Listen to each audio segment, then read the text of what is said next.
half of the country. And then as we kind of look towards the middle part of the week, milder air does look like it's going to return eventually, especially across the southern half of the country, but it will come with the risk of some further rain.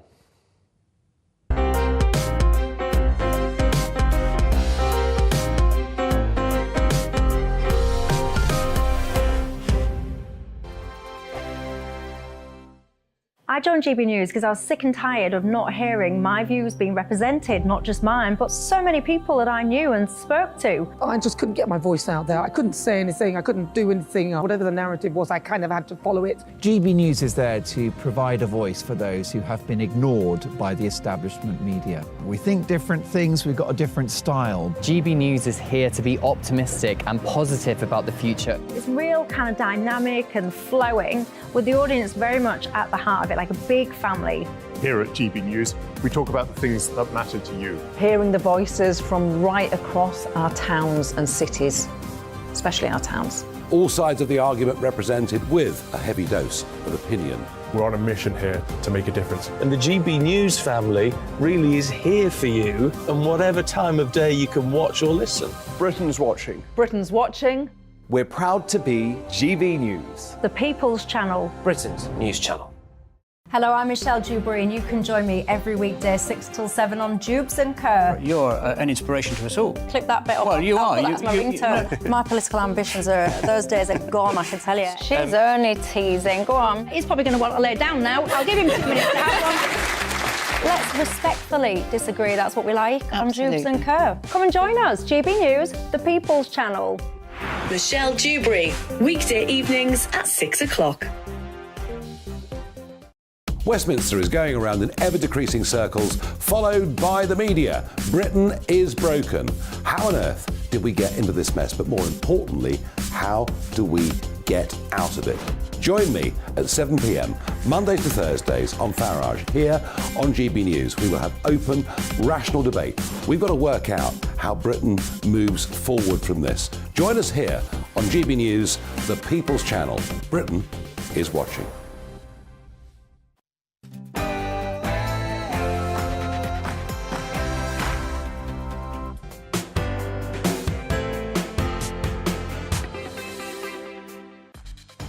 Hello and welcome, I'm Emily Carver. I'm sitting in for my very good friend, Alastair Stewart today, and for the next 2 hours I'll be giving you company on TV and radio with the stories that really matter to you. So plenty coming up this afternoon. Tomorrow, MPs will debate and vote on the all-important and controversial illegal migration bill, despite backlash when it sailed through the Commons. Plus, we'll get the very latest on the meltdown at the BBC over Gary Lineker, and the Chancellor will lay out his spring budget this week. What can we expect? We'll have the very latest, but first, it's the news with Ray Addison.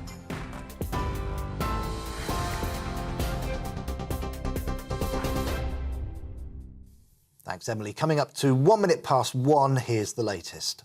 Gary Lineker has refused to say if he still works for the BBC as he faced questions from journalists this morning. The Match of the Day host replied, "I can't say anything," as he left his home in Barnes. Last night's episode of Match of the Day was watched by 2.6 million viewers. That's more than 500,000 more than the week before. That's despite airing without presenters or pundits. Gary Lineker had been told to step aside by the broadcaster following his criticism of the government's migration policy. That caused a boycott from fellow broadcasters. Former BBC executive Roger Bolton says the controversy is diverting attention away from the real issue. It's this argument about what is impartiality and who must be impartial that is a wider question. Of course, the other thing that's happening here is the political parties, particularly the governing parties, see this as a wonderful opportunity in the culture wars to create trouble and divert attention from the fundamental issue here, which is illegal immigration, which is extraordinarily difficult to deal with. The Prime Minister is flying to the United States today to discuss the AUKUS defence deal between the UK, US and Australia. It's hoped that after a summit with President Biden, the Australian Premier will announce the purchase of British nuclear-powered submarines. It follows talks this morning between Rishi Sunak and the NATO Secretary-General, where the UK reaffirmed its commitment to help counter the threat from Russia. While in the US, Mr Sunak is also expected to announce a defence and foreign policy update. The Chancellor says he's working at pace to help tech firms at serious risk following the collapse of Silicon Valley Bank UK. Jeremy Hunt says some of our most promising and exciting businesses are struggling with their cash flow due to the bank's collapse. He's been holding talks with the Prime Minister and the Governor of the Bank of England to provide a financial backstop. Last Friday, SVB's American parent company became the biggest failure of a US bank since the 2008 financial crisis. It's now under US government control. The Health Secretary has criticised junior doctors for failing to call off strike action on Monday. Writing in The Telegraph, Steve Barclay described the 72-hour walkout as incredibly disappointing. The British Medical Association has in turn described Mr Barclay's recent offer to negotiate as a feeble attempt to stall us. It's expected to affect many services, including A&E, cancer care and maternity. Outgoing Deputy First Minister John Swinney has backed Humza Yousaf to be Scotland's next leader. Mr Swinney says the current Scottish Health Secretary was the candidate who could strengthen the SNP as a force for progressive change. He becomes the most senior politician to publicly endorse a candidate. The King has been given a horse by the Royal Canadian Mounted Police. Noble, a 7-year-old black mare, is settling into life at the Royal Mews in Windsor, the palace said in a statement. The move follows a long tradition of the Mounties gifting horses to the royal family. And the final preparations are underway for one of the biggest nights in Hollywood as celebrities prepare for the 95th Oscar Awards, with British and Irish talent hoping for a win. The Banshees of Inisheer has become the most Oscar-nominated Irish film ever. That got 9 nominations. Meanwhile, British actor Bill Nighy is up for Best Actor for his role in the movie Living. And actress Andrea Riseborough received a Best Actress nomination for her role in the movie To Leslie. Showbiz reporter Stephanie Tetchy says Riseborough's nomination was unusual. Last minute, we had a wild card, Andrea Riseborough. She's British, so she is flying the flag for Brits. But she starred in this film called To Leslie, in which she plays an alcoholic. And no one had heard about this movie, Stephen. It was literally a week before nominations. And this is what you call star power. People like Gwyneth Paltrow, Charlize Theron and Jennifer Aniston, they got behind it and campaigned and said this should be up for an Oscar nomination. So it was very much a nomination by social media. This is GB News. We'll bring you more as it happens. Now let's get back to Emily Carver.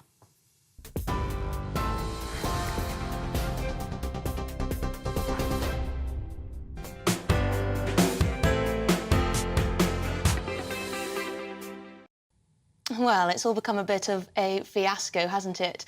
I'm not just talking about last night's match of the day, which amounted to a rather comical 20 minutes of silence. Anyhow, I'm sure many of you had the good sense to tune into GB News' alternative match of the day, which was, well, brilliantly alternative. It appears every person, politician and athlete in the land has an opinion on the evolving drama at the BBC. What's clear is that the BBC is in crisis talks, and it goes far beyond Gary Lineker, his £1.35 million a year contract, or even his inflammatory tweets. This is about the role of the BBC and how committed it is and how committed it should be to impartiality. But I also want to move away from the meltdown at our state broadcaster today and delve back into the government's plans to stop the boats. On Friday, Rishi Sunak agreed to yet another deal with the French to help stop the small boats crisis in the Channel. The UK taxpayer will be stumping up almost £500 million over the next couple of years, which will go towards extra policing of the border, a new detention centre in France and more surveillance technology. At the same time, hundreds of charities, businesses, unions and legal groups have come out to condemn the government's plans to detain and deport those entering the UK on small boats. The Archbishop of York has said the new illegal immigration bill amounts to cruelty without purpose and is immoral and inept. What do you say to that? Are you cruel and immoral if you support the government's plans? We've already seen how the government has failed to get the Rwanda flight off the ground. Is the government's illegal immigration bill also doomed to failure? I'll be speaking to an immigration lawyer and Conservative MP Marco Longi to get the very latest on Sunak's attempts to get to grips with this issue. It is, of course, one of his top 5 pledges.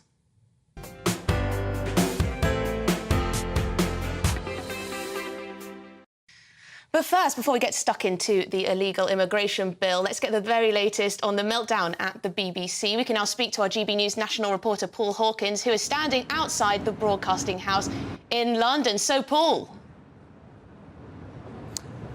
Yeah, hi Emily. So the latest is that the Women's Super League over on BBC Two right now is presenterless, punditry-less, commentary-less. They're just taking a live feed of the match, and indeed if you watch highlights of Match of the Day 2 tonight, there will be no Mark Chapman, no one sitting in the studio, no theme. It'll be just like Match of the Day, which was on last night. So the BBC sports coverage continues to be affected by this ongoing psychodrama, both within the BBC and within the wider media. This morning we heard from the Director General, Mark Thompson, who was saying that he believed Gary Lineker had technically breached the BBC guidelines on impartiality. He actually pointed to the specific clause, which I think is worth reminding us when we look at it, because a lot of people have been talking about the BBC's editorial guidelines, but not actually talking about what's in them. So this is the clause that Mark Thompson was invoking this morning. There are also others who are not journalists or involved in factual programming who nevertheless have an additional responsibility to the BBC because of their profile on the BBC. We expect these individuals to avoid taking sides on party political issues or political controversies and to take care when addressing public policy matters. So that's the specific BBC editorial guideline that Gary Lineker is said to have broken. What critics of the BBC are saying today is, OK, that's fine, he's broken those guidelines. Why don't you apply them across the board? So there's accusations of unfairness towards Gary Lineker because the rule has not been applied consistently. And they point to people like Andrew Neil, Chris Packham, most notably Sir Alan Sugar, Lord Sugar, who's undertaken 17 series of The Apprentice. He's been an outspoken critic of people like Jeremy Corbyn, also Mick Lynch, who are on the left of politics. Well, the BBC hasn't cracked down on him. So the BBC needs to clear up that opaqueness in its guidelines and also apply it consistently, is what critics are saying. And then there's also this cloud of Richard Sharp, the chairman of the BBC, who accusations that he facilitated an £800,000 loan for Boris Johnson, and that Boris Johnson then gave him that job at the BBC. He's the subject of an ongoing investigation, and critics are saying, well, if that doesn't smack of impartiality at the BBC, then why are you cracking down on Gary Lineker? So Richard Sharp also coming under pressure as well, and his place at the BBC while this investigation into how he was appointed is ongoing. And of course, Paul, there's been a lot of accusations thrown about how many Conservative politicians have gotten involved in this, calling for Gary Lineker to get the sack, calling for him to be suspended initially over the tweets. Is this very damaging to both the BBC's appearance of impartiality and being independent from government? Yeah, absolutely. Because and the perception is that the BBC took so long to respond to Gary Lineker's tweet and to act on it. In the interim, sections of the media, most notably on the right, of newspapers, cranking up pressure to do something about Gary Lineker, and then the BBC acts. So the perception looks like that the BBC has been reacting to that political pressure that's brought from the right of the media. But the BBC is very clear to say, Tim Davie, the current Director General, saying last night in an interview, we absolutely did not respond to any sort of political pressure. This was clearly a breach of the impartiality guidelines. But as I say, critics are saying, fine, if those are the guidelines and those have been broken, why don't you apply them across the board? And what about Richard Sharp? Thank you very much indeed. Thank you, Paul Hawkins, our national reporter there outside the BBC Broadcasting House. So, with all the commotion on Gary Lineker taking centre stage, many seem to have forgotten about the actual policy that's behind it all. So let's discuss that. Joining me first is immigration lawyer Harjav Singh Bangal. Thank you very much indeed. So, this bill is going to be going through the Commons tomorrow. I imagine that because of the government's majority, it will sail through. But what happens next? So what happened next is the government will then try and, once it's been passed, it will become an act, and government will try and implement what it's trying to do. And that seems to be the problem for the government, that they've announced all of this stuff, but they have a problem when it comes to implementing something. Now, I can want to do anything, but it's all about what I can do and what I can't do. So I might want to build a house, but if I haven't got the tools or the plans or the land or the bricks and the mortar, I'm not going to be able to do so. And this is where the government comes unstuck in relation to where it says it's going to start returning people, because we don't have any returns agreements, except we have returns agreements with 6 countries, notably India, Pakistan, Albania, Rwanda, Serbia, and Nigeria. And these countries are not going to take our failed asylum seekers. So when people are being told about this policy, they're expecting boats to be turned back and people to be sent back to France. Now, France hasn't got a return agreement with us. In fact, since 2021, France, Spain, Portugal, Belgium, Denmark, Norway, Sweden, all the EU countries are refusing to sign return agreements. And even as a bloc, we don't have a return agreement. So we've got a real problem as to how we're going to send people back and where to. But Harjab, the government would say that their plan is to ensure that there are more return agreements with various third-party countries. They want to take the Rwanda flights. They want them to be back on. They want that to happen. Of course, the difficulty is legal action. That's what's preventing them from taking that action. And there are a lot of people who are bemused, frustrated by the fact that the government will put forward a policy and simply not be able to implement it. Well, let's have a look at the figures and let's have a look at the actual facts. Despite the Human Rights Act being around since 2002, and despite human rights lawyers being around long before that, the Labour government in 2008 and 2009 was sending back 60,000 people a year. So they managed to do that. So what's happened since then? Sorry to interrupt you, but what's happened since then that stopped us being able to deport people? Well, we need to ask Conservative MPs that and this government that, because in 2015, even before Brexit, it was only about 5,000 people a year. Last year, it was 2,800 enforced removals compared to the thousands that I've told you about previously. So the removals have gone down. Now, if 50,000 people are coming in and you're sending 60,000 back, that's not a problem. It's not an issue. That's why it previously wasn't an issue. The issue becomes when 50,000 come in and you're only sending 3,000 to 4,000 back. Then you get a surplus, then you get an excess, then you get a pressures on the infrastructure of this country. So the problem has been removals. When we negotiated the Brexit agreement, someone should have said, hold on, what about the returns agreement? They should be in place. We should have had 200-odd returns agreements by now. In 6 years, and this is a 7th year, we've only managed 6 return agreements. That doesn't bode well. And we can't force countries to sign them. So it's all well for the government saying we're going to have returns agreements. The other countries will just turn around and say, why? We already take our fair share of asylum seekers. Well, why do we want yours? Harjab, sorry to interrupt you again, but you've laid out quite a lot of problems and challenges that the government faces in stopping the small boats. But if what the government is doing, and they have clearly a multi-pronged plan, of course, there's lots of money going to the French for various strategies. We've also got the promise of more third country agreements, although you are a little suspicious of that actually happening. What's the solution? What would you say? We can't simply have open borders, surely. No, we need to catch the gangs. Surely if you want to stop drug dealing, you need to catch the drug dealers, right? You don't go around locking up all the drug users and hope that the drug dealing goes away. And this is exactly what's happening. The government are planning to detain 50,000 people. It's not possible. There's not a detention centre as big as that since World War II. So there is no detention centres that are going to keep 50,000 people. And they're saying we're not going to let them out for the first 28 days. So what's going to happen on the 29th day? They can apply for bail and they'll be let out and there'll still be crossings. So what needs to happen is the gangs that have been operating for the past 20 years, and you know this, Emily, and I know this, they operate from Calais and they send people to the same coast, the Kent coast. It's the same route we see all the time. Is this government trying to say, we've given up, we can't catch 20 or so gangs, so we're going to try this approach? When really we can go and get Saddam Hussein and put him on trial from his stronghold. We can pinpoint Osama bin Laden and pick him up and kill him and find him. But we can't find 20 gangs who are, as GBNews this week told us, are advertising on TikTok. So if GBNews can find them, if the migrants can find them, the government can't find them. Harjob, it is quite extraordinary what you can see on TikTok when it comes to the people smugglers and their advertising schemes that they seem to have. Lots of marketing and PR there is if you want to grab a boat over to the UK. But surely some of the £480 million plus that is going to the French will be going towards exactly that, to policing the smuggling gangs.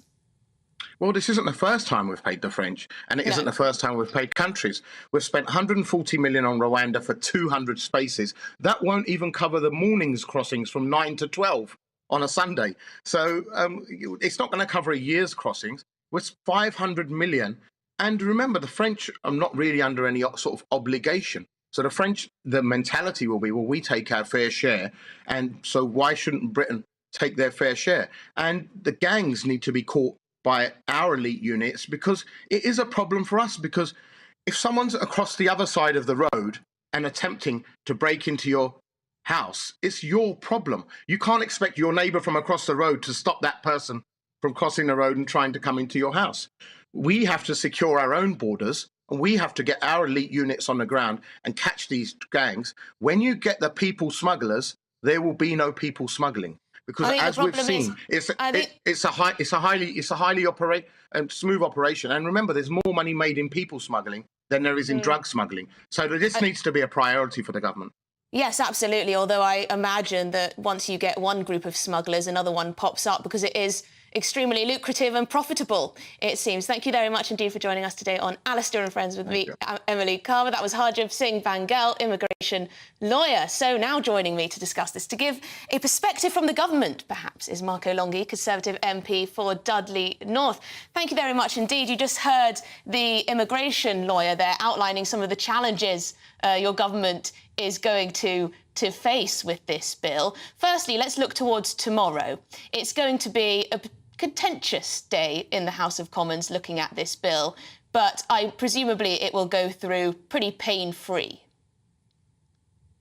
Well, I hope it will, Emily, of course, and I will be backing the government 100% on this. Any measure that we can take to stop this awful trade in human misery and will be something that I cannot see many MPs from the Conservative side wanting to oppose. It will be, again, of course, the Labour Party and the SNP and the Lib Dems who will want to oppose it, as they have done every single time, like they did with the Rwanda bill, like they did with the judicial review bill that gave just illegal immigrants an extra bite of the cherry in the courts, just so blocking up all of the courts.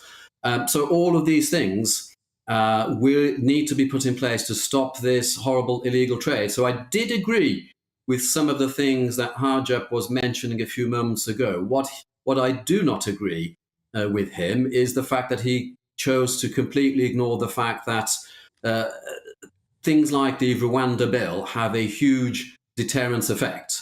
So once there's a very strong message that goes out there that if you come to this country illegally, one way or another, you will be removed, people stop making the attempt to come over. That's what happened in Greece, and that's what happened in Australia.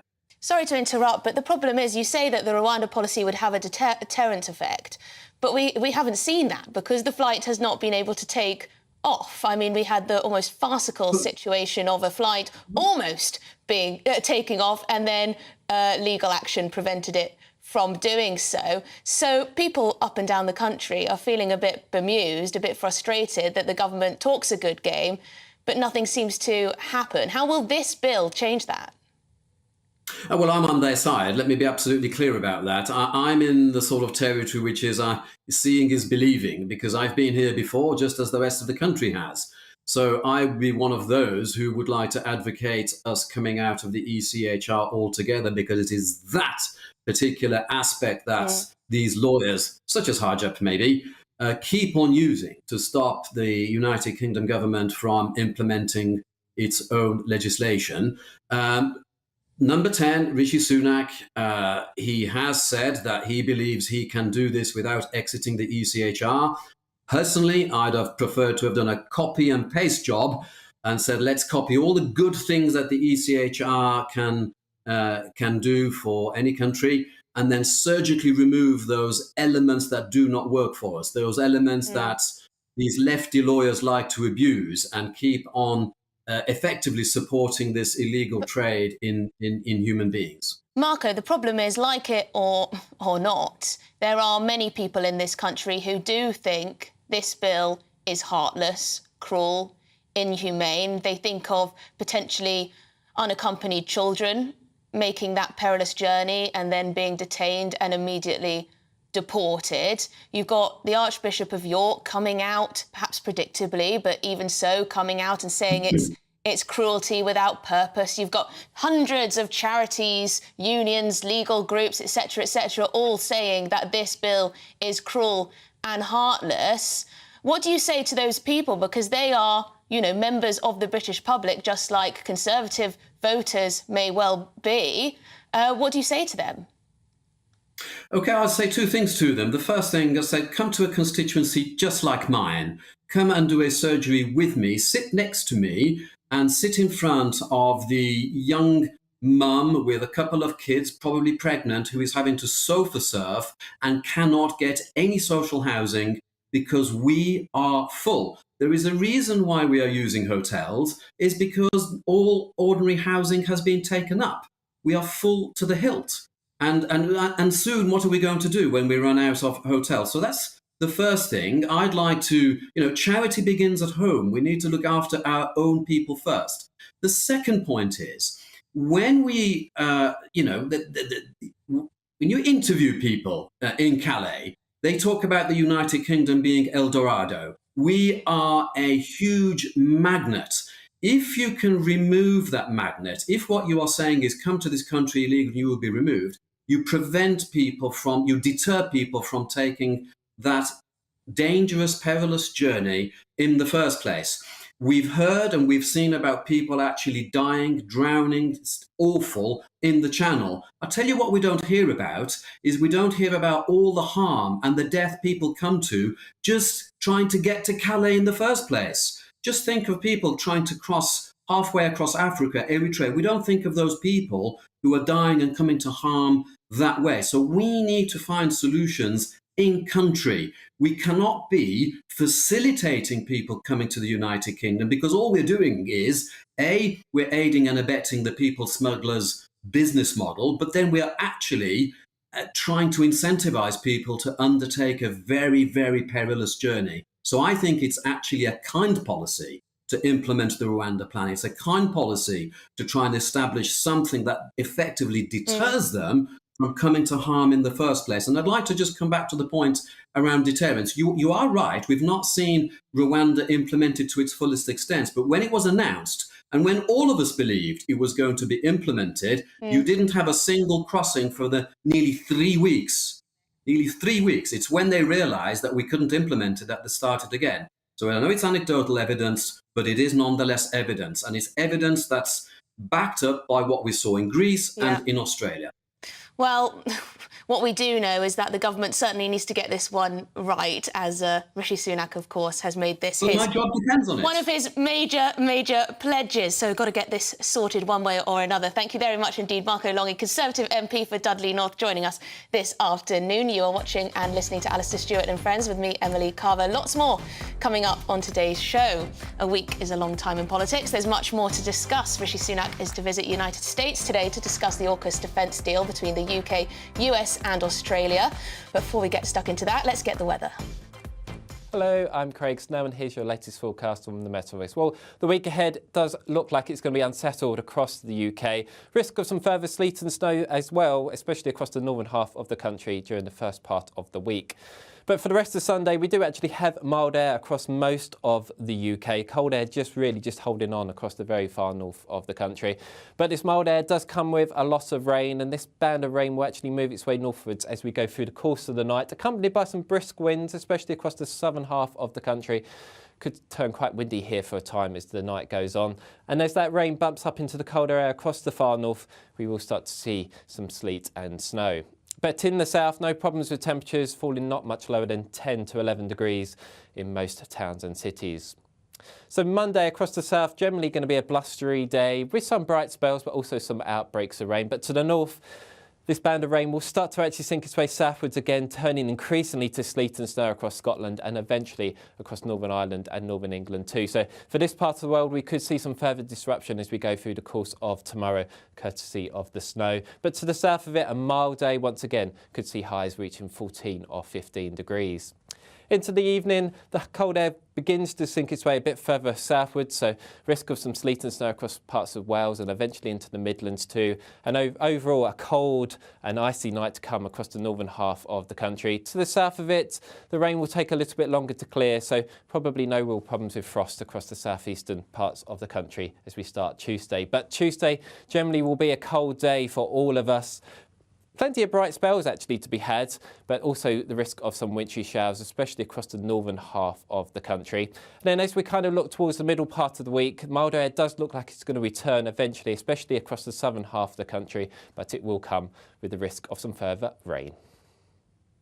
I'm Jacob Rees-Mogg, the Member of Parliament for North East Somerset and a former government minister. For years I've walked the corridors of power in both Westminster and the City of London. I campaigned in the largest democratic vote in our island story. I know this country has so much to be proud of. We need to have the arguments, the discussions on how we make it better. The wisdom of the nation is in its people.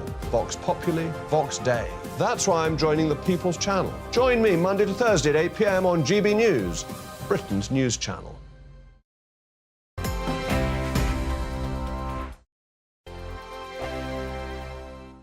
Monday to Thursday nights on GB News. At 6, it's Dubes & Co. 7 o'clock, Farage. At 8, join Jacob Rees-Mogg. And at 9, Dan Wootton Tonight, followed by Headliners. On TV, radio and online. This is GB News. It's all about family, being in people's living rooms, all the interaction and getting to know who our viewers and listeners are. When I was young, my dad used to say, Nana, stop arguing. I wanted an outlet that would enable me to give my opinion.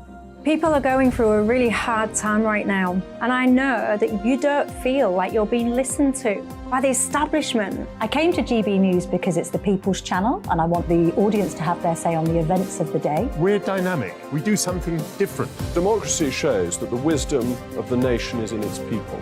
I get to travel to find out what the story is from a personal perspective. The British people aren't fools. We know when we're not being told the full story. We've got to work out how Britain moves forward from this.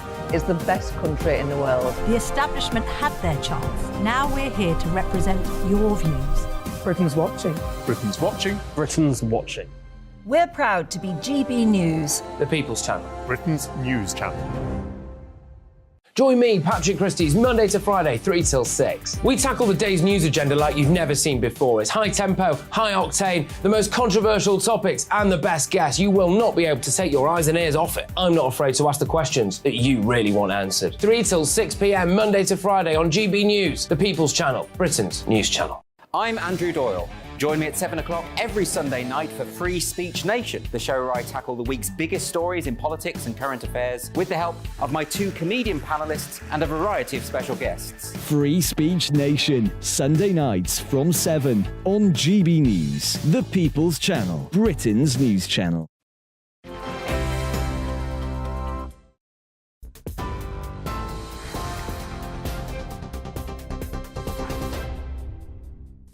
It's 1:30. I'm Ray Addison in the GB newsroom. Gary Lineker has refused to say if he still works for the BBC as he faced questions from journalists this morning. The Match of the Day host said he can't say anything as he left his home in Barnes. Last night's episode of Match of the Day was watched by 2.6 million viewers. That's more than 500,000 more than the week before. That's despite airing without presenters or pundits. Gary Lineker had been told to step aside by the broadcaster following his criticism of the government's migration policy. That caused a boycott from fellow broadcasters. The Prime Minister is flying to the United States to discuss the AUKUS defence deal between the UK, US and Australia. It's hoped that after a summit with President Biden, the Australian Premier will announce the purchase of British nuclear-powered submarines. It follows talks this morning between Rishi Sunak and the NATO Secretary-General, where the UK reaffirmed its commitment to help counter the threat from Russia. The Health Secretary has criticised junior doctors for failing to call off strike action on Monday. Writing in The Telegraph, Steve Barclay described their 72-hour walkout as incredibly disappointing. The British Medical Association, meanwhile, described Mr Barclay's recent offer to negotiate as a feeble attempt to stall us. It's expected to affect many services, including A&E, cancer care and maternity. The final preparations are underway for one of the biggest nights in Hollywood as celebrities prepare for the 95th Oscar Awards, with British and Irish talent hoping for a win. The Banshees of Inisheer has become the most Oscar-nominated Irish film ever. That got 9 nominations. Meanwhile, British actor Bill Nighy is up for Best Actor for his role in the movie Living, and actress Andrea Riseborough received a Best Actress nomination for her role in the movie To Leslie. On TV, online and on DAB+ radio, this is GB News. Back now to Emily Carver.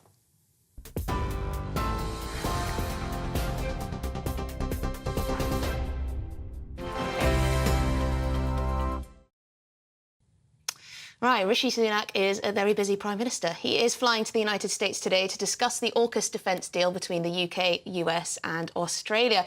It's hoped that after a summit with President Biden, the Australian Premier will announce the purchase of British nuclear-powered submarines. Joining me now to discuss this and more is our Deputy Political Editor, Tom Harwood. Tom, thank you very much indeed. And firstly, congratulations on your very well-deserved promotion. Very kind.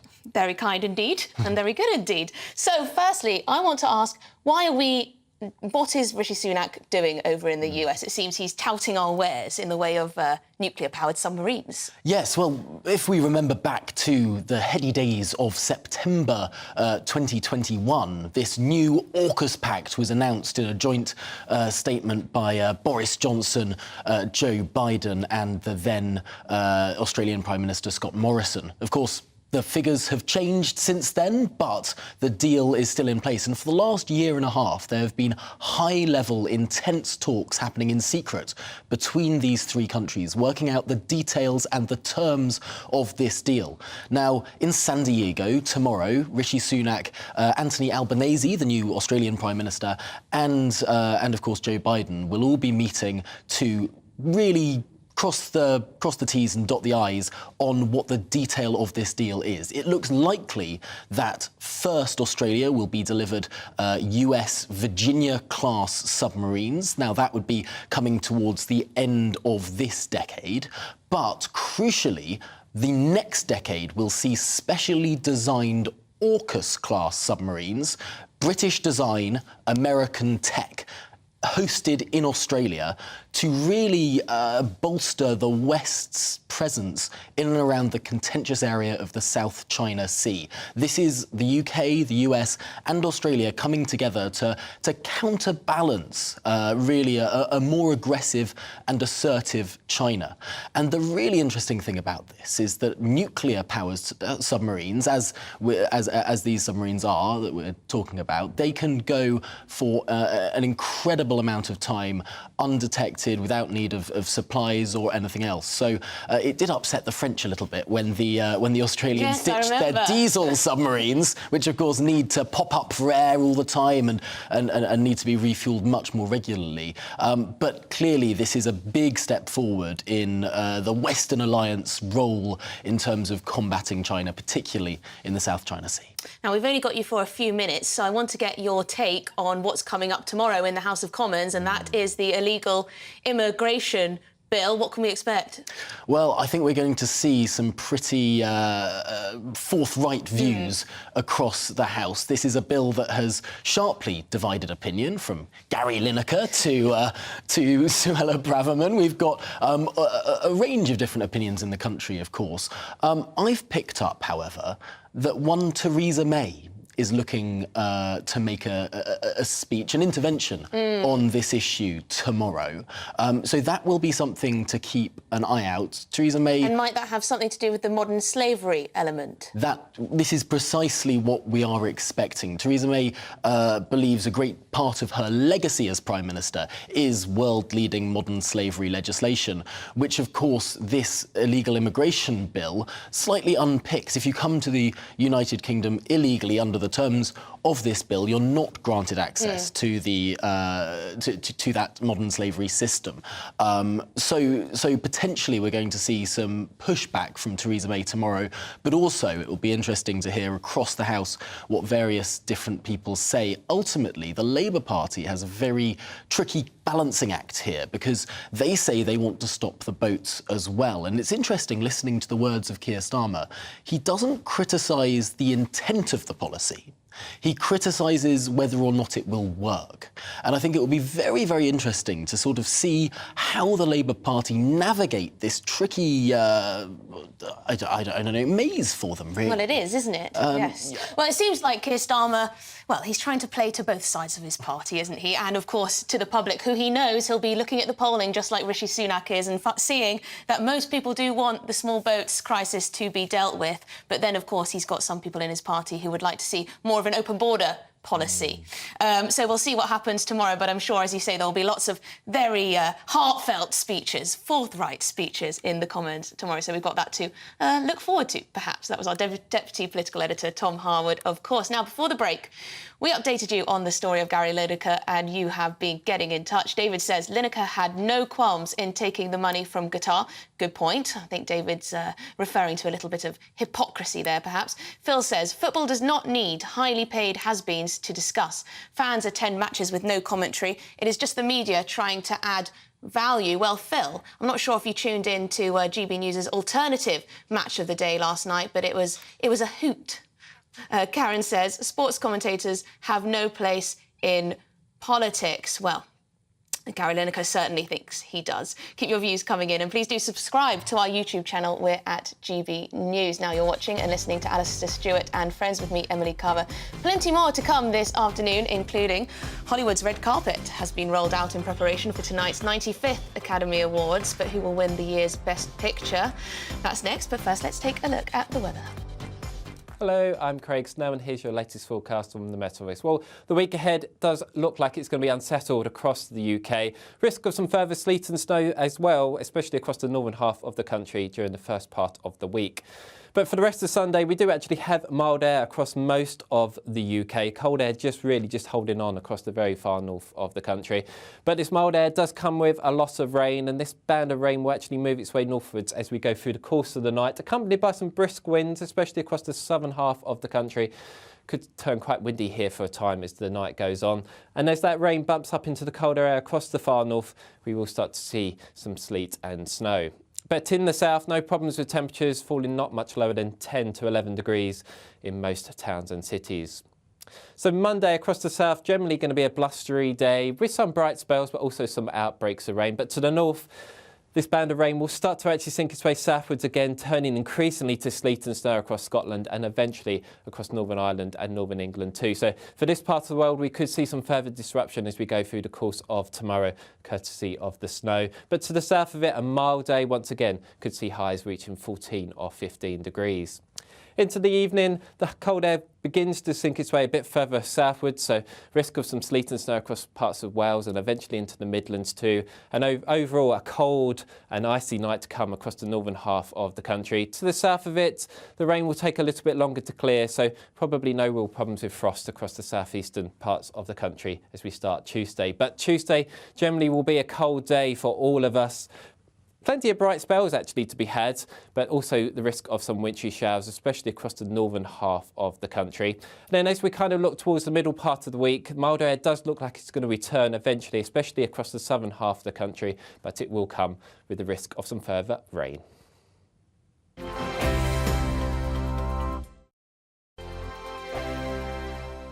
I joined GB News because I was sick and tired of not hearing my views being represented, not just mine, but so many people that I knew and spoke to. I just couldn't get my voice out there. I couldn't say anything. I couldn't do anything. Whatever the narrative was, I kind of had to follow it. GB News is there to provide a voice for those who have been ignored by the establishment media. We think different things, we've got a different style. GB News is here to be optimistic and positive about the future. It's real kind of dynamic and flowing, with the audience very much at the heart of it, like a big family. Here at GB News, we talk about the things that matter to you. Hearing the voices from right across our towns and cities, especially our towns. All sides of the argument represented with a heavy dose of opinion. We're on a mission here to make a difference. And the GBNews family really is here for you, and whatever time of day you can watch or listen. Britain's watching. Britain's watching. We're proud to be GB News, The People's Channel. Britain's news channel.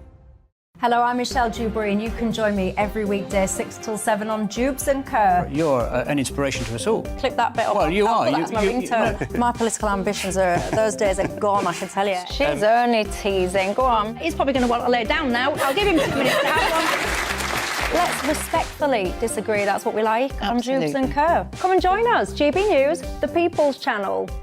Michelle Dewberry, weekday evenings at 6 o'clock. Westminster is going around in ever-decreasing circles, followed by the media. Britain is broken. How on earth did we get into this mess? But more importantly, how do we get out of it?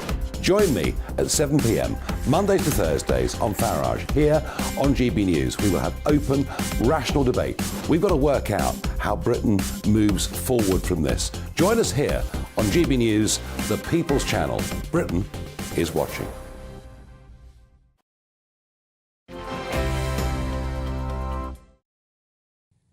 Welcome back. You're watching and listening to Alastair, Stewart and Friends on GB News with me, Emily Carver. Now, an unprecedented rise in plastic pollution has been uncovered by scientists. They say more than 170 trillion plastic particles are floating in our oceans. The Five Gyres Institute is calling for limits on plastic production and warns that clean-up is futile if they continue to be pumped into the environment at the current rate. So what does this mean for the future of our planet and also our health? Joining me now to discuss the impact of this is Sian Sutherland, co-founder of A Plastic Planet. That's an organisation that aims to reduce global plastic waste. Sian, thank you very much indeed for joining us this afternoon. So first, what does your organisation do exactly? How are you encouraging companies, businesses, individuals, etc., to cut down? Well, good afternoon, Emily, and I'm so glad to have this opportunity really to talk about the scale of the problem as we see it today. And what we do at A Plastic Planet is largely work on solutions. It is very difficult for industry to wean themselves off this incessant use of this incumbent material of plastic. For the last 2 or 3 decades, we've become addicted, really, to using plastic. And now we're starting to realize the results of this addiction. So we work with governments, we work on the UN Global Plastic Treaty, because we need a very robust treaty to help prevent not just ocean pollution, but what we have done to the soil. There's plastic in every lungful of air that we breathe in now. There'll be plastic in a glass of water I'll have in a minute. There is plastic everywhere. So we work at that top level with governments, with the strategists, with the policymakers. There's an incredible opportunity coming up with the budget just now, also with the United Nations. And then largely we work with industry, because we do not see the plastic problem as being anything to do with pollution. It is not a waste problem. It's a design problem. It's a production problem. So this is where we have to target. It's industry have the key to turn off the plastic tap. Well, because some people, Sian, might say to you, well, the reason we use plastic is because it's useful. It is. It's an incredible material. Who knew that man could invent a material that lasts forever? And what do we do with it? Do we put it on a pedestal? Do we treat it with respect? Use it for things that are meant to last forever, to last for centuries? No, we use it for packaging. I mean, totally crazy things like, think of Amazon. All of us are slightly addicted to the little ding, buy now on Amazon. The plastic packaging that Amazon alone uses circles the earth 800 times every single year. So this is why we know we have to stop. It is everywhere in our lives. It's in the paint on our walls. It is going to be difficult to wean ourselves off it, but there is good news. And the good news is when we ban things, when new legislation comes in to create that level playing field for industry with laws, with taxation, all of the things that we know, you have the green shoots of innovation. And there is good news in the UK. It's a fantastic opportunity for UK businesses. Does it always work, though? I'm just going to challenge you a bit because that's what I'm here to do. The plastic bags, because I've seen mixed reviews over whether the charging extra of plastic bags in supermarkets and things has actually had the desired effect. I totally agree. And I'm glad you brought the bags up, because how many headlines have we seen saying, oh, the success of the Ban the Bag campaign because we charge now. And what is the pain point for the British public to not buy yet another bag? Is it 10p? Is it 15p? The sad news is that we only count the flimsy plastic bags. So when you see those numbers of 90% reduction in plastic bags, we're actually not looking at the amount of plastic. We're looking at the volume, the number of bags. We actually use more plastic now, making those thicker bags for life than we ever used for all the flimsy bags. So that's why I do encourage, we live in a libertarian society, we don't like to ban things, but banning things is actually the only answer. As a shopper, I'm asking the question now. Now we know what we know about the devastation plastic causes, the environment, the impact it has on human health. Why is it still legal to sell me the wrong thing? So well, we that's do a need good question. new bans. Sean, that's a very good question, which I will put to our viewers now. I will ask them, do you think the government should ban single-use plastics? I think we'll be quite divided on that one, because of course they are tremendously useful, but at the same time I know a lot of our viewers are deeply concerned about the natural environment and the oceans, the rivers, the streams, and the impact that can have on our health, as well as, of course, wildlife. You mentioned the budget earlier. What would you like to see in that, apart from banning? I'd like to see some fiscal policy that really encourages innovation. And we have, just within the UK, we've got some amazing companies. Cullen, huge manufacturer of moulded fibre, great replacement for plastic packaging. They're up in Glasgow. They can produce 1 billion pieces of packaging a year. We've got places like Zampler and Notplan. Notplan won the Earthshot Prize a couple of months ago. So these are using new materials that are absolutely compatible with nature, that nature knows how to take back, that are nutrients, that are not chemically modified. This is where we need to get to. So I would really encourage the Treasurer and our Prime Minister to take this opportunity to really put a little bit of fire under the innovative manufacturing industries of the UK, and also to help retailers by putting some fiscal policies in place where refill systems and pre-fill systems are really encouraged in our supermarkets. So it's still highly convenient. We don't want to lose convenience. We as shoppers, we are equally addicted to convenience. So I know your poll is going to come back saying, oh, but I don't have time to remember to take my pots and my bags back to the supermarket. I totally get it. I'm busy too.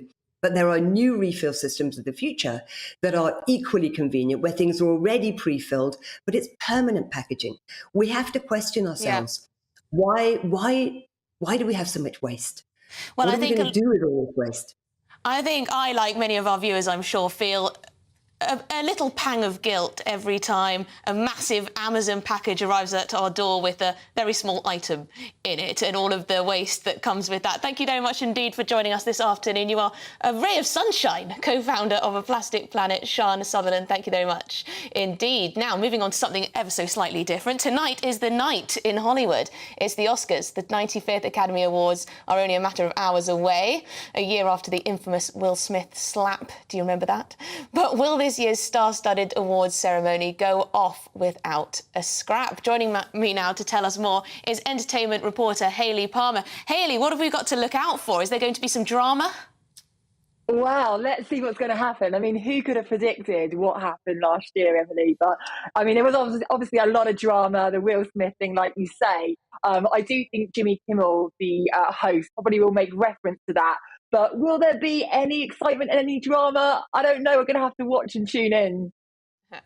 There always is something, a gaffe or, yes, a bit of violence in that case. We shall see. So who's up for the most nominations then?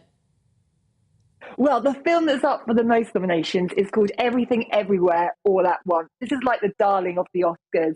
This film is absolutely unstoppable. So if you're going to put a bet on, I really think this is the film that you need to do with this one. Now, this has Jamie Lee Curtis, who is up for Best Supporting Actress, Ki-Hu Kwan, who's up for Best Supporting Actor, and Michelle Yeoh, who's up for Best Actress. It's kind of a ridiculously silly, outrageously hilarious, weird fantasy film, but I do think it really is worthy of a winner tonight. Also, the Irish, it could be their lucky night. They seem to be up for 14 Oscars in total with The Talent. So will it be the luck of the Irish? Now, I'm not so au fait with all the films and all the awards and everything like that, but I watch it for the fashion. Like a lot of people, they look at the coverage the next day and see all the wacky and wild outfits that people choose to wear to draw attention to themselves. Now, is there likely to be any controversies? Is the Oscars, am I right in thinking that it's quite traditional insofar as it doesn't have gender-neutral categories? It very much has male and female. Well, it does this year, Emily, but I do believe from next year it will be changing. Whether that happens, I don't know, but I have heard that this is the last year that you have got your best female and your best male. Do we want it to go that way? I don't know. It's a bit like the Brits this year, isn't it? But it does seem that it is going in that direction. And best dressed, who will that be? For me, I think Cate Blanchett is absolutely beautiful and elegant. So I always like what she wears. So I'm going to look out for her tonight. Austin Butler, he always looks gorgeous. So I've got to say him. And by the way, I'm really rooting for him to win Best Actor. I think he so deserves it. As soon as I saw the Elvis film, he's just got it. He's an absolute star and he deserves every success. I do think he will have competition, though, from Brendan Fraser from The Whale and Colin Farrell for the Banshees of Inisherin. But watch this space. I do think it could be his lucky night. Yes, I did watch Elvis the other night, actually. I'd recommend it to anyone at home who hasn't seen it yet. It really is fantastic, isn't it? Oh, it's incredible. And the way that he portrays Elvis he's just got it spot on. I really think he was the perfect person to play the role. He's got so many similarities. There he is. Look at him. He's absolutely gorgeous. What can I say? Yes, well, he also is very striking looking, which helps certainly for a role like that. Is there anything else we need to know ahead of tonight? Well, tonight, apparently it's not a red carpet, it's a champagne carpet, which is the first. So let's see what happens on there. Also, Rihanna will be performing, so that's something to look forward to. And apparently, they all receive goodie bags that are worth £125,000. I just have to find out what are in these goodie bags, but it sounds good to me.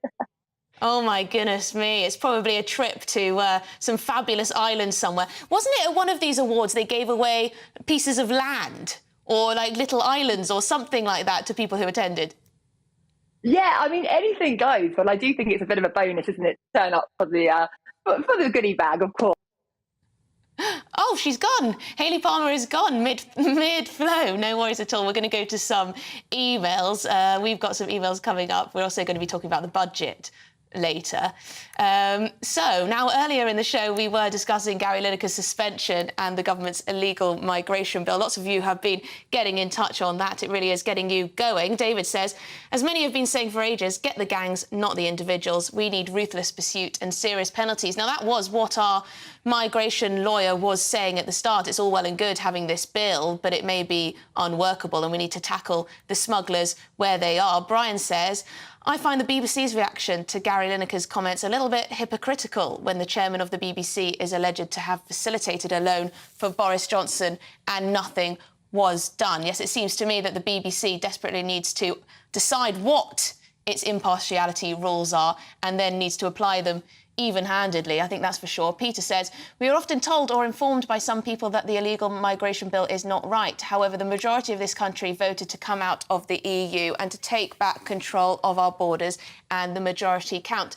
Yes, it does seem sometimes with all these, well, with Gary Lineker coming out, but also charities, the Archbishop, legal groups, etc., coming out to say this is, well, uncompassionate, it's cruel, it's inhumane, this policy. But a lot of people sitting at home may well be thinking, well, we want to stop the boats. Does that make you cruel and humane?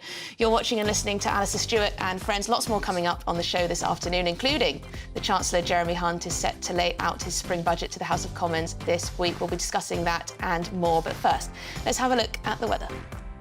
Hello, I'm Craig Snow and here's your latest forecast on the Met Office. Well, the week ahead does look like it's going to be unsettled across the UK. Risk of some further sleet and snow as well, especially across the northern half of the country during the first part of the week. But for the rest of Sunday, we do actually have mild air across most of the UK. Cold air just holding on across the very far north of the country. But this mild air does come with a lot of rain, and this band of rain will actually move its way northwards as we go through the course of the night, accompanied by some brisk winds, especially across the southern half of the country. could turn quite windy here for a time as the night goes on. And as that rain bumps up into the colder air across the far north, we will start to see some sleet and snow. But in the south, no problems with temperatures falling not much lower than 10 to 11 degrees in most towns and cities. So Monday across the south, generally going to be a blustery day with some bright spells, but also some outbreaks of rain. But to the north, this band of rain will start to actually sink its way southwards again, turning increasingly to sleet and snow across Scotland and eventually across Northern Ireland and Northern England too. So for this part of the world, we could see some further disruption as we go through the course of tomorrow, courtesy of the snow. But to the south of it, a mild day once again could see highs reaching 14 or 15 degrees. Into the evening, the cold air begins to sink its way a bit further southwards, so risk of some sleet and snow across parts of Wales and eventually into the Midlands too. And overall, a cold and icy night to come across the northern half of the country. To the south of it, the rain will take a little bit longer to clear, so probably no real problems with frost across the southeastern parts of the country as we start Tuesday. But Tuesday generally will be a cold day for all of us. Plenty of bright spells actually to be had, but also the risk of some wintry showers, especially across the northern half of the country. And then as we kind of look towards the middle part of the week, milder air does look like it's going to return eventually, especially across the southern half of the country, but it will come with the risk of some further rain.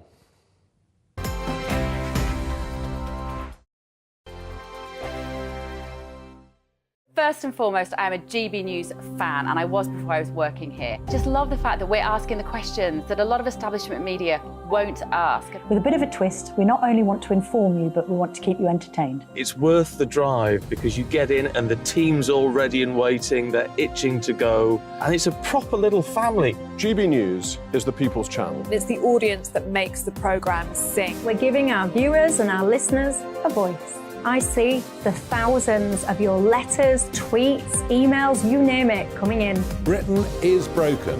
How on earth did we get into this mess? But more importantly, how do we get out of it? The establishment had their chance. Now we're here to represent you. It's time for something different.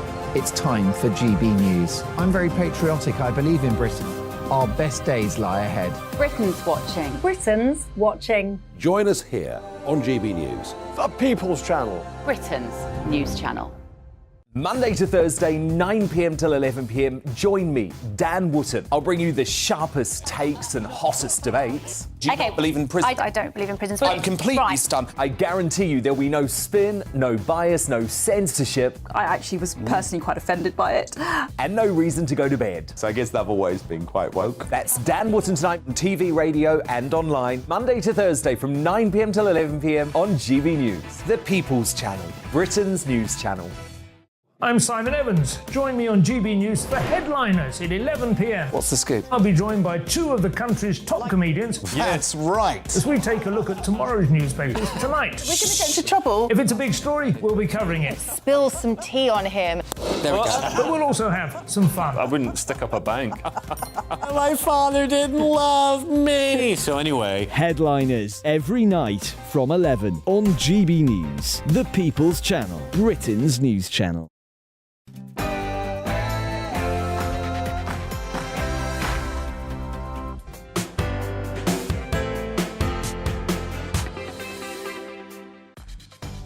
Good afternoon and welcome. If you've just joined us, I am Emily Carver. I'm sitting in this week for Alastair Stewart, and we're into the last hour of the programme. I'll be keeping you company on TV and radio. We've got plenty more still to come, including a preview of Jeremy Hunt's first budget as Chancellor. What can we expect? We'll be getting lots of voices on that, plus more on the absolute chaos at the BBC. And if you didn't know, it's the last day at Crufts in Birmingham today. We'll bring you the very latest from there too. But first, let's get the latest news with Ray Addison.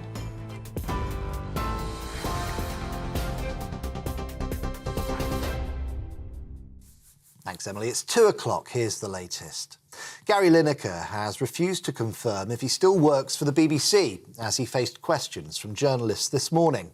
The Match of the Day host replied, "I can't say anything," as he left his home in Barnes. Last night's episode of Match of the Day was watched by 2.6 million viewers. That's more than 500,000 more than the week before. And despite airing without presenters or pundits, Gary Lineker had been told to step aside by the broadcaster following his criticism of the government's migration policy. That caused a boycott from fellow broadcasters. Former BBC executive Roger Bolton says the controversy is diverting attention away from the real issues.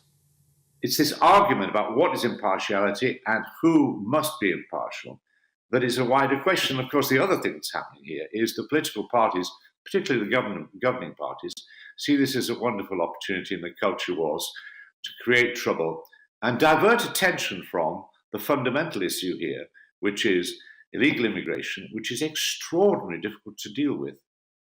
The Prime Minister is flying to the United States to discuss the AUKUS defence deal between the UK, US and Australia.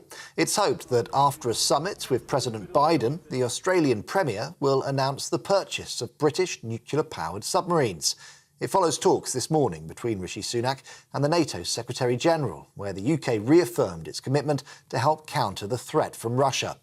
While in the US, Mr Sunak is also expected to announce a defence and foreign policy update.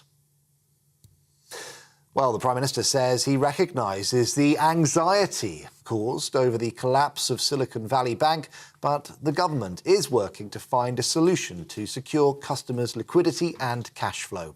Rishi Sunak says he doesn't believe there's a systemic risk to British tech companies, but the Treasury is working at pace to find a solution. The Chancellor and the Governor of the Bank of England have been in discussions to provide a financial backstop for affected customers. Last Friday, SVB's American parent company became the biggest failure of a US bank since the 2008 financial crisis. It's now under US government control. The Health Secretary has criticised junior doctors for failing to call off strike action on Monday. Writing in The Telegraph, Steve Barclay described their 72-hour walkout as incredibly disappointing. Meanwhile, the British Medical Association described Mr Barclay's recent offer to negotiate as a feeble attempt to stall us. It's expected to affect many services, the strike on Monday, including A&E cancer care and maternity. Kevin Marr is a former Labour advisor. He told us there's still time to avoid industrial action.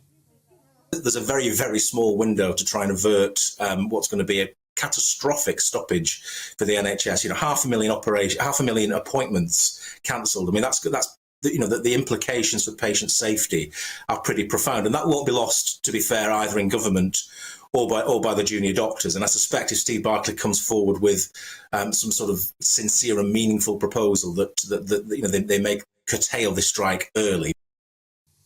And the final preparations are underway for one of the biggest nights in Hollywood as celebrities prepare for the 95th Oscar Awards. British and Irish talent hoping for a win. The Banshees of Inisheer has become the most Oscar-nominated Irish film ever. That got 9 nominations. Meanwhile, British actor Bill Nighy is up for Best Actor for his role in the movie Living. And actress Andrea Riseborough received a Best Actress nomination for her role in the movie To Leslie. Showbiz reporter Stephanie Tecchi says Riseborough's nomination was surprising. Last minute, we had a wild card, Andrea Riseborough. She's British, so she is flying the flag for Brits. But she starred in this film called To Leslie, in which she plays an alcoholic. And no one had heard about this movie, Stephen. It was literally a week before nominations. And this is what you call star power. People like Gwyneth Paltrow, Charlize Theron and Jennifer Aniston, they got behind it and campaigned and said this should be up for an Oscar nomination. So it was very much a nomination by social media. This is GB News. We'll bring you more as it happens. And let's get back to Emily Carver, standing in on Alastair, Stewart and friends.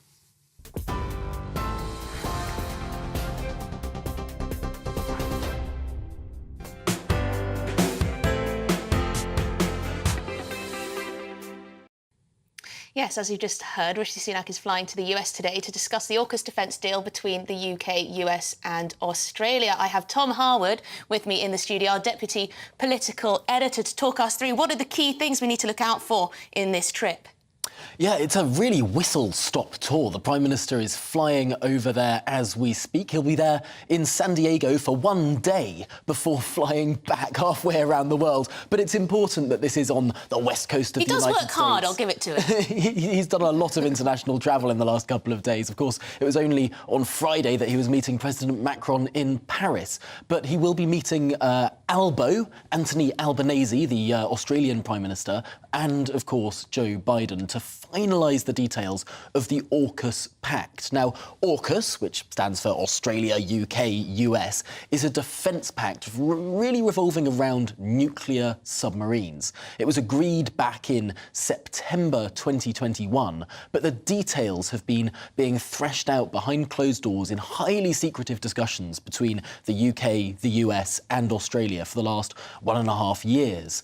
And this meeting, this big event on Monday, will be sort of crossing those T's and dotting those I's, and we'll learn the precise detail. From reports, it looks likely that Australia will get a sort of intermediary step of American submarines for this decade, but crucially, next decade, new submarines are being built, designed specifically for AUKUS. These are British submarines, but crucially, with American technology within them. So that combination of UK engineering and American tech delivering really world-class submarines that will be based off the coast of Australia, particularly patrolling the South China Sea, one of the main trading routes in the world, accounts for about 1/3 of all maritime trade, and of course a highly contested area where China has been being more belligerent. It's a very significant meeting, essentially. Now,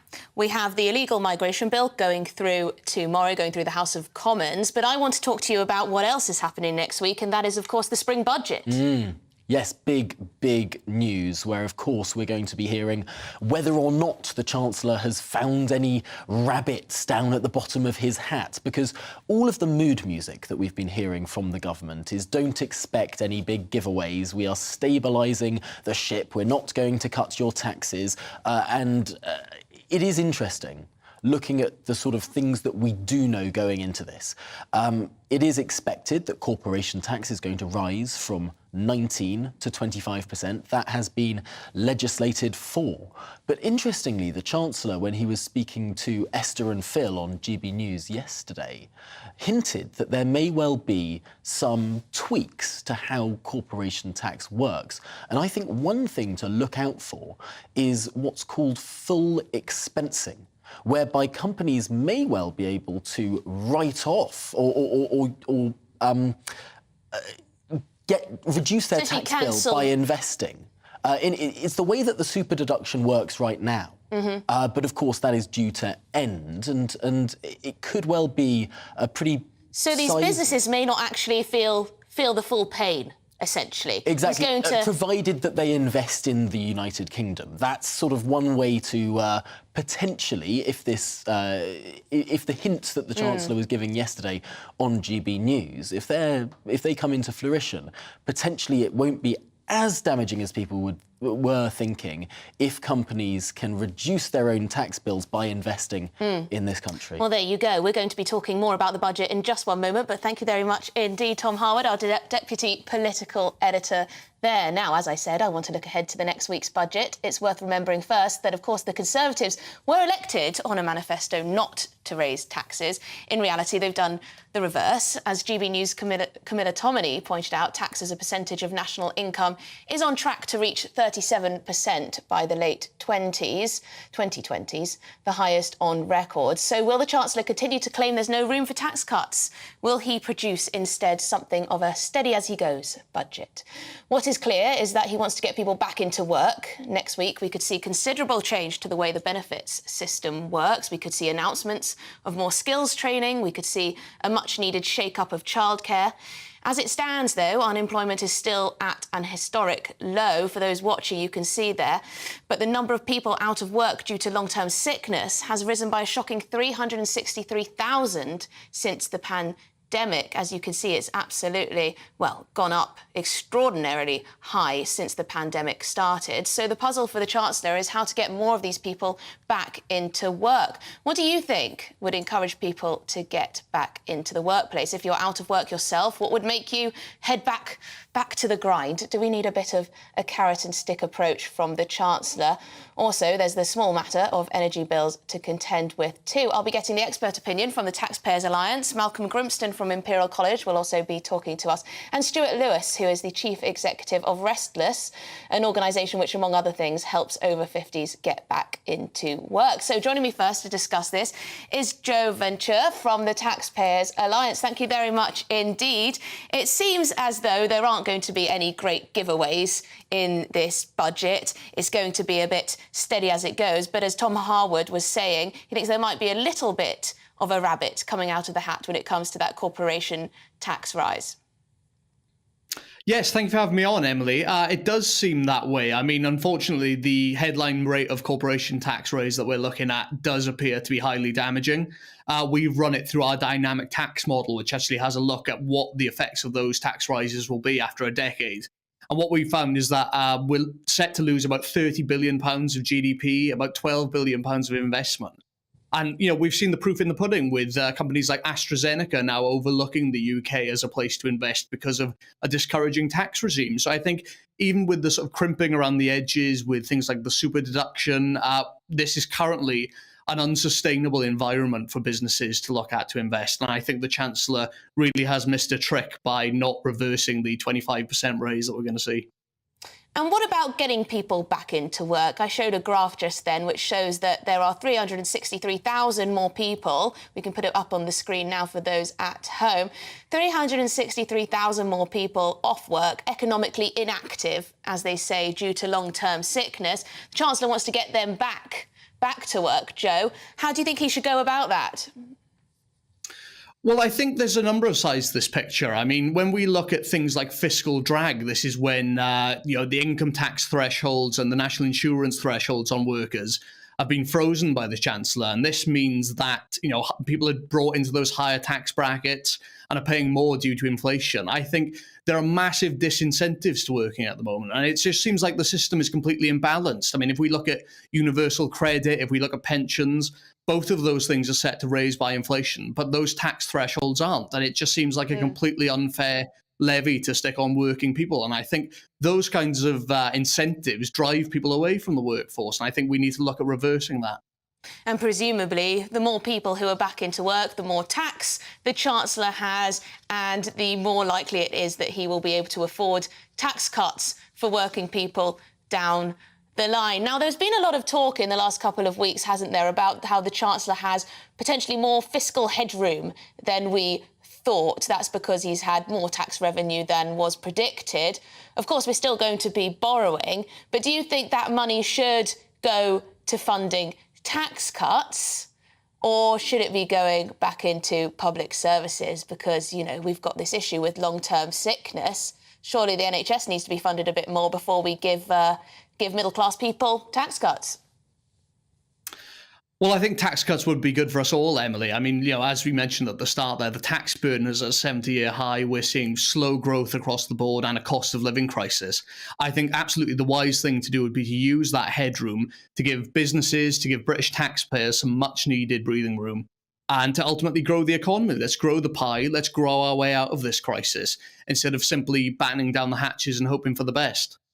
Well, it'll be interesting, Joe, to see if the Chancellor is listening to the Taxpayers Alliance. Thank you very much indeed for joining us, Joe Venture, from the Taxpayers Alliance, of course. Now, the budget could spell good news for 4 million families. Energy firms will be stopped from charging customers extra fees if they use pay-as-you-go meters. We're going to talk to Malcolm Grimston, Senior Research Fellow at the Centre for Energy Policy and Tech at Imperial College. This sounds like good news.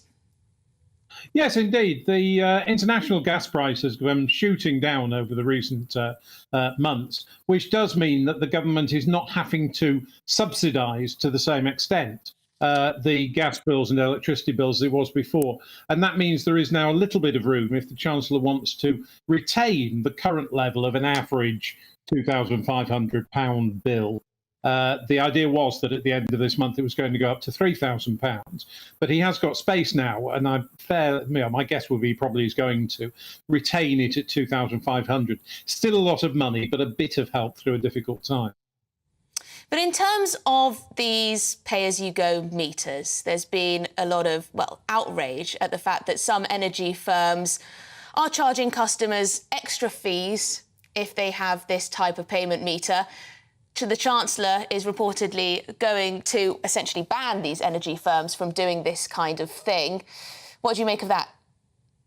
Yeah, I mean, to be fair, it is more expensive to run a pay-as-you-go meter than simply a meter where the measurement is done centrally. You don't have to collect the, I mean, it's mostly done by card now, but you don't have to collect the money from the meter. But equivalently, it does tend to be the least well-off who are reliant on pay-as-you-go. The price cap was originally introduced to protect those sorts of people when the pay-as-you-go tariff was often significantly more. But I do think it's quite sensible to move forward now and say that the rest of us who can afford to pay our bills by direct debit should maybe be bearing a little bit more of the burden to protect those who are least well off. And lastly, Jeremy Hunt has said, well, it's been reported that his budget will include £20 billion of funding to cut carbon emissions. Do you think that's money well spent? I mean, ultimately, I think it is, because at the moment, of course, the fact is that we're in the mess where we are with energy bills because we've become so enormously reliant on importing fossil fuels from abroad. And if we had invested more in nuclear power in the past, we've done reasonably well with renewables. But those would have both kept our bills down at the moment and reduced carbon. So in a world where inevitably there's going to be times where fossil fuel prices shoot through the roof, spending money on having alternatives which happen not to produce carbon, but also leave us less dependent on Russian gas and oil from the Middle East and the like, that probably makes a great deal of sense. It's not an enormous amount of money compared to the amount we're going to have to spend on energy over the next decades. But I do think on balance, it probably makes sense. Well, there were suggestions that perhaps because of this very cold spell that we're witnessing at the moment across the country, that there would be either blackouts or that more and more coal would have to be used to sustain our energy use. Do you have the latest on that? Do you know how much coal is currently being used to keep us warm? We're only, we've in effect stopped using coal. There are moments when we're producing 2 or 3% of our electricity from coal. But gas is by far the most important one when the wind and sun aren't available. And unfortunately, very cold spells in the winter tend to be associated with low wind speeds. So it's gas that is taking up the slack. We've come through this year really remarkably robustly compared to the fears of 6 months ago. We haven't really been terribly close to blackouts where there was at one stage of fear we might be. But what we are seeing across Europe is that increasingly industry is being asked to reduce its energy use so that we don't get cuts in the home. And that ultimately, of course, will affect the economies of all of those countries affected. So even though things look brighter now than I think we would have said they were going to 6 months ago, this is still an ongoing issue. We are going to have to invest a lot of money in non-carbon, in non-imported energy at some point, if we're going to make sure that our industry gets long-term, reasonably cheap bills. And these coal stations won't last forever. They were supposed to be closed really this year. They've got a couple of years extra life, but we're not spending any money on maintaining them. So they're not going to be terribly reliable for much longer. We have to find this long-term solution. Well, it's hard not to think that governments of all stripes have badly let us down when it comes to energy security, but we'll have to talk about that another time. Thank you very much indeed, Malcolm Grimston, Senior Research Fellow at the Centre for Energy Policy and Tech at Imperial College. Finally, I am joined by Stewart Lewis, who is the Chief Executive of Restless, the UK's fastest growing digital community for the over 50s. Now, Stewart, you help the over 50s get back into work, among other things. Indeed, we do. Indeed, we do. So when we look forward to budget, for example, there's a lot of talk and there's a lot of focus in the recent headlines around how can we encourage more over 50s back into the workplace. I think there's two aspects to this, and we're hearing policymakers talk about using a bit of a carrot and stick approach. I think when we look at the data behind what's going on, the reason for the shortage of workers, or that's been exacerbated, is very much around an increase in economic inactivity, driven a lot by people over the age of 50. And as you mentioned before, a large chunk of that is due to long-term sickness. So when we look within those who are economically inactive, over 650,000 of them say that they want a job. So there is supply there. People want to get back into workplace. So when we look to the budget next week, we're really hopeful and advocating hard that the government thinks about how it fixes the demand issue and actually starts challenging some of the barriers to people getting back into work, whether that's age discrimination. We talk about that as the last socially acceptable form of prejudice in the UK, or whether it's in flexible working opportunities, for example. But we firmly believe pulling on the demand side, getting employers and incentivising employers to focus on this as an opportunity will be what pulls people back to work, because there's no shortage of people who want to work. How much age discrimination is there? I'm sure you may have anecdotal evidence, but do we have people looked into this, done the research and found that there are a lot of businesses out there actually who are overtly discriminating against people over 50? It's enormous, actually. So we hear, first of all, age is a protected characteristic, so technically age discrimination is illegal, and yet we routinely hear phrases used or terminology used that you wouldn't dream about hearing about other protected characteristics. I firsthand have witnessed it from other folks as well. Some of the most common forms of it will be being told you're overqualified. So when instead of understanding reasons for why that someone's unable to get back into the workplace, they're simply told they're overqualified and not given a second chance. I mean, it's maddening because in my experience, working in a work environment where there are all ages is the most wonderful place to work, because you learn from people older than you, and older people learn from younger people when it comes to things like, I don't know, digital or social media or marketing, that sort of thing. So it really is nice to have a varied ages in an office. So what exactly would you like to see from Mr. Hunt? You've mentioned breaking down barriers. What other things can he actually do and implement to help the over 50s who want to get back into the workplace? Yeah, I think there's a couple of policy suggestions that could be put forward. So one is around just disclosure. So we have the gender pay gap reporting. So it's already legislated for carve-outs to avoid small business having to worry about that. You could easily include age breakdown of your workforce within that. And again, it just provides pause for thought for people before they start publishing those statistics. It doesn't solve it in its own right, but it certainly provides pause for thought. I think other elements could be other countries have used financial incentives to employers. So we know that employers are really struggling right now as well. And having another thing to think about is quite challenging for them. But the government could provide economic incentive actually for employers to consider large-scale programs to get over 50s back into the workforce, retrained and retained. That could include employer NI reductions for people over the age of 60, for example, or it could be through other mechanisms. But we think pulling on the demand side actually will give struggling employers a much-needed boost and actually enable them to invest in really large-scale programs to address this at scale across the country. I like the idea of incentives, financial incentives. I'm not so sure about adding more burdens onto businesses in terms of the age gap reporting. I think it's all got a bit much, particularly for smaller ones. But anyway, thank you very much indeed, Stewart Lewis, CEO of Restless, helping the over 50s back into work. Good stuff. Now, earlier on in the show, I asked whether the UK should ban single-use plastics. You've been sending in your views. David says, yes, go ahead and ban it. Other countries have done it and adapted, and so will we. I wonder which other countries, David, if you could get back in touch and let me know which other countries have gone and done it, because I can't imagine it would be very easy. I mean, we use plastic all the time. You'd have to use, I guess we have those little wooden forks, we have paper straws, but what would you wrap up your fruits and vegetables in? But perhaps I'm being ignorant. Perhaps there's lots of other methods we could use that are much nicer to the planet. Jennifer says, recycle all plastic until it can be phased out. Yes, I think some of us are much better than others at recycling our plastics. Also, a lot of people have the intention of recycling, but because they haven't cleaned the item or because they haven't put it in the right box, it ends up in landfill anyway.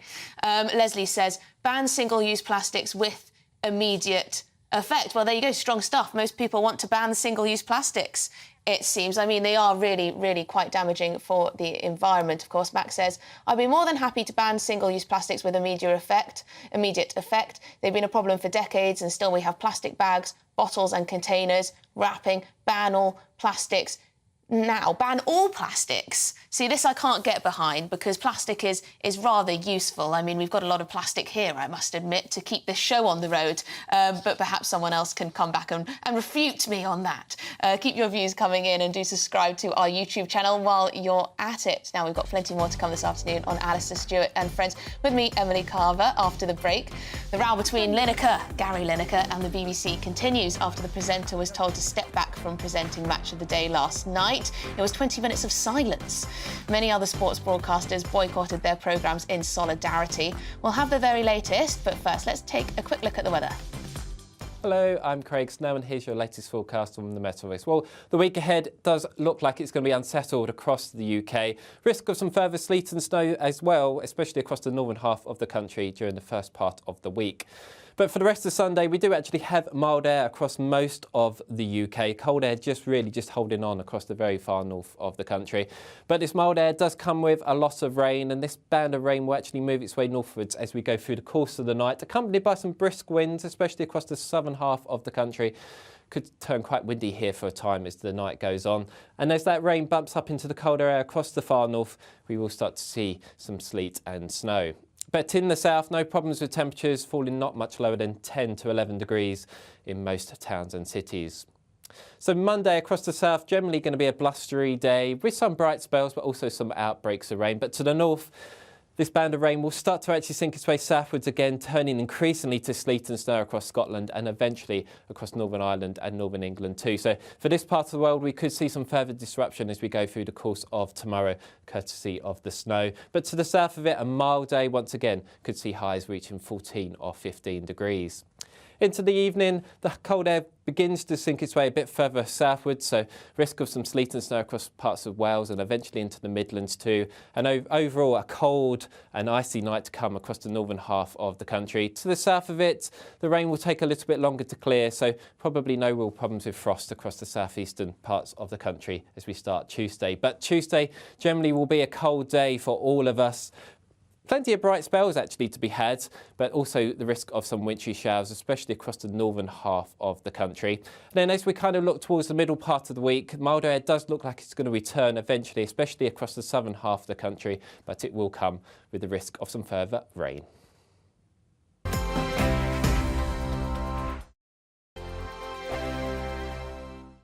You've probably seen politicians interviewed 1,000 times, but we do it differently. We find out who they really are, we don't shout, we chat, and hopefully we bring a bit of light, not just heat. Did you know Kate Moss? Apparently. Do you have a pair of jeans or a pair of jeans? No, of course I don't. What would I do with them? My friends are like, oh my God, what's she doing now? Join me every Sunday at 6 for Gloria Meets, only on GB News, the People's Channel, Britain's news channel. I'm Jacob Rees-Mogg, the Member of Parliament for North East Somerset and a former government minister. For years, I've walked the corridors of power in both Westminster and the City of London. I campaigned in the largest democratic vote in our island story. I know this country has so much to be proud of. We need to have the arguments, the discussions on how we make it better. The wisdom of the nation is in its people. Vox Populi, Vox Dei. That's why I'm joining the People's Channel. Join me Monday to Thursday at 8 p.m. on GB News, Britain's news channel. Here on GB News Live, we'll be keeping you in the picture, finding out what's happening across the country and finding out why it matters to you. We'll have the facts fast with our team of reporters and specialist correspondents. Wherever it's happening, we'll be there from 12 noon on TV, radio and online. GB News, the People's Channel, Britain's news channel. I'm Andrew Doyle. Join me at 7 o'clock every Sunday night for Free Speech Nation, the show where I tackle the week's biggest stories in politics and current affairs with the help of my 2 comedian panellists and a variety of special guests. Free Speech Nation, Sunday nights from 7 on GB News, the People's Channel, Britain's news channel. I'm Michael Portillo. Join me on GB News on a Sunday morning for topical discussion, debate, arts and culture, and sometimes even some ethical dilemmas. I don't always agree with you, Michael. Michael Portillo, Sundays on GB News, the People's Channel, Britain's news channel.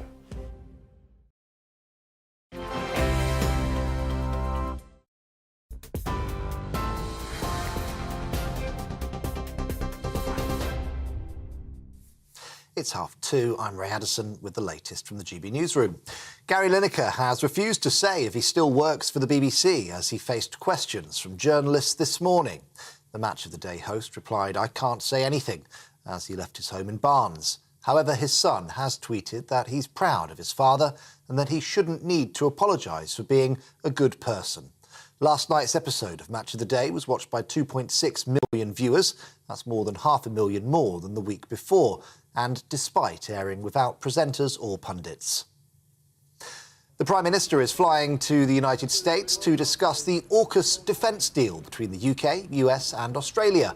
It's hoped that after a summit with President Biden, the Australian Premier will announce the purchase of British nuclear-powered submarines.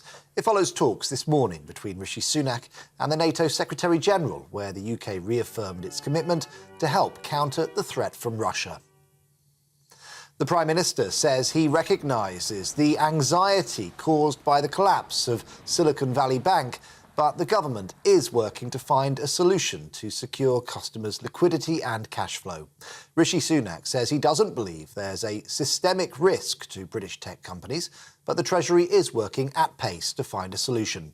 Last Friday, SVB's American parent company became the biggest failure of a US bank since the 2008 financial crisis. It's now under US government control. And the Health Secretary has criticised junior doctors for failing to call off strike action on Monday. Writing in The Telegraph, Steve Barclay described the 72-hour walkout as incredibly disappointing. Meanwhile, the British Medical Association has described Mr Barclay's recent offer to negotiate as a feeble attempt to stall us. It's expected to affect many services, including A&E cancer care and maternity. We're on TV, online and on DAB Plus radio. This is GB News. Back to Emily Carver in just a moment.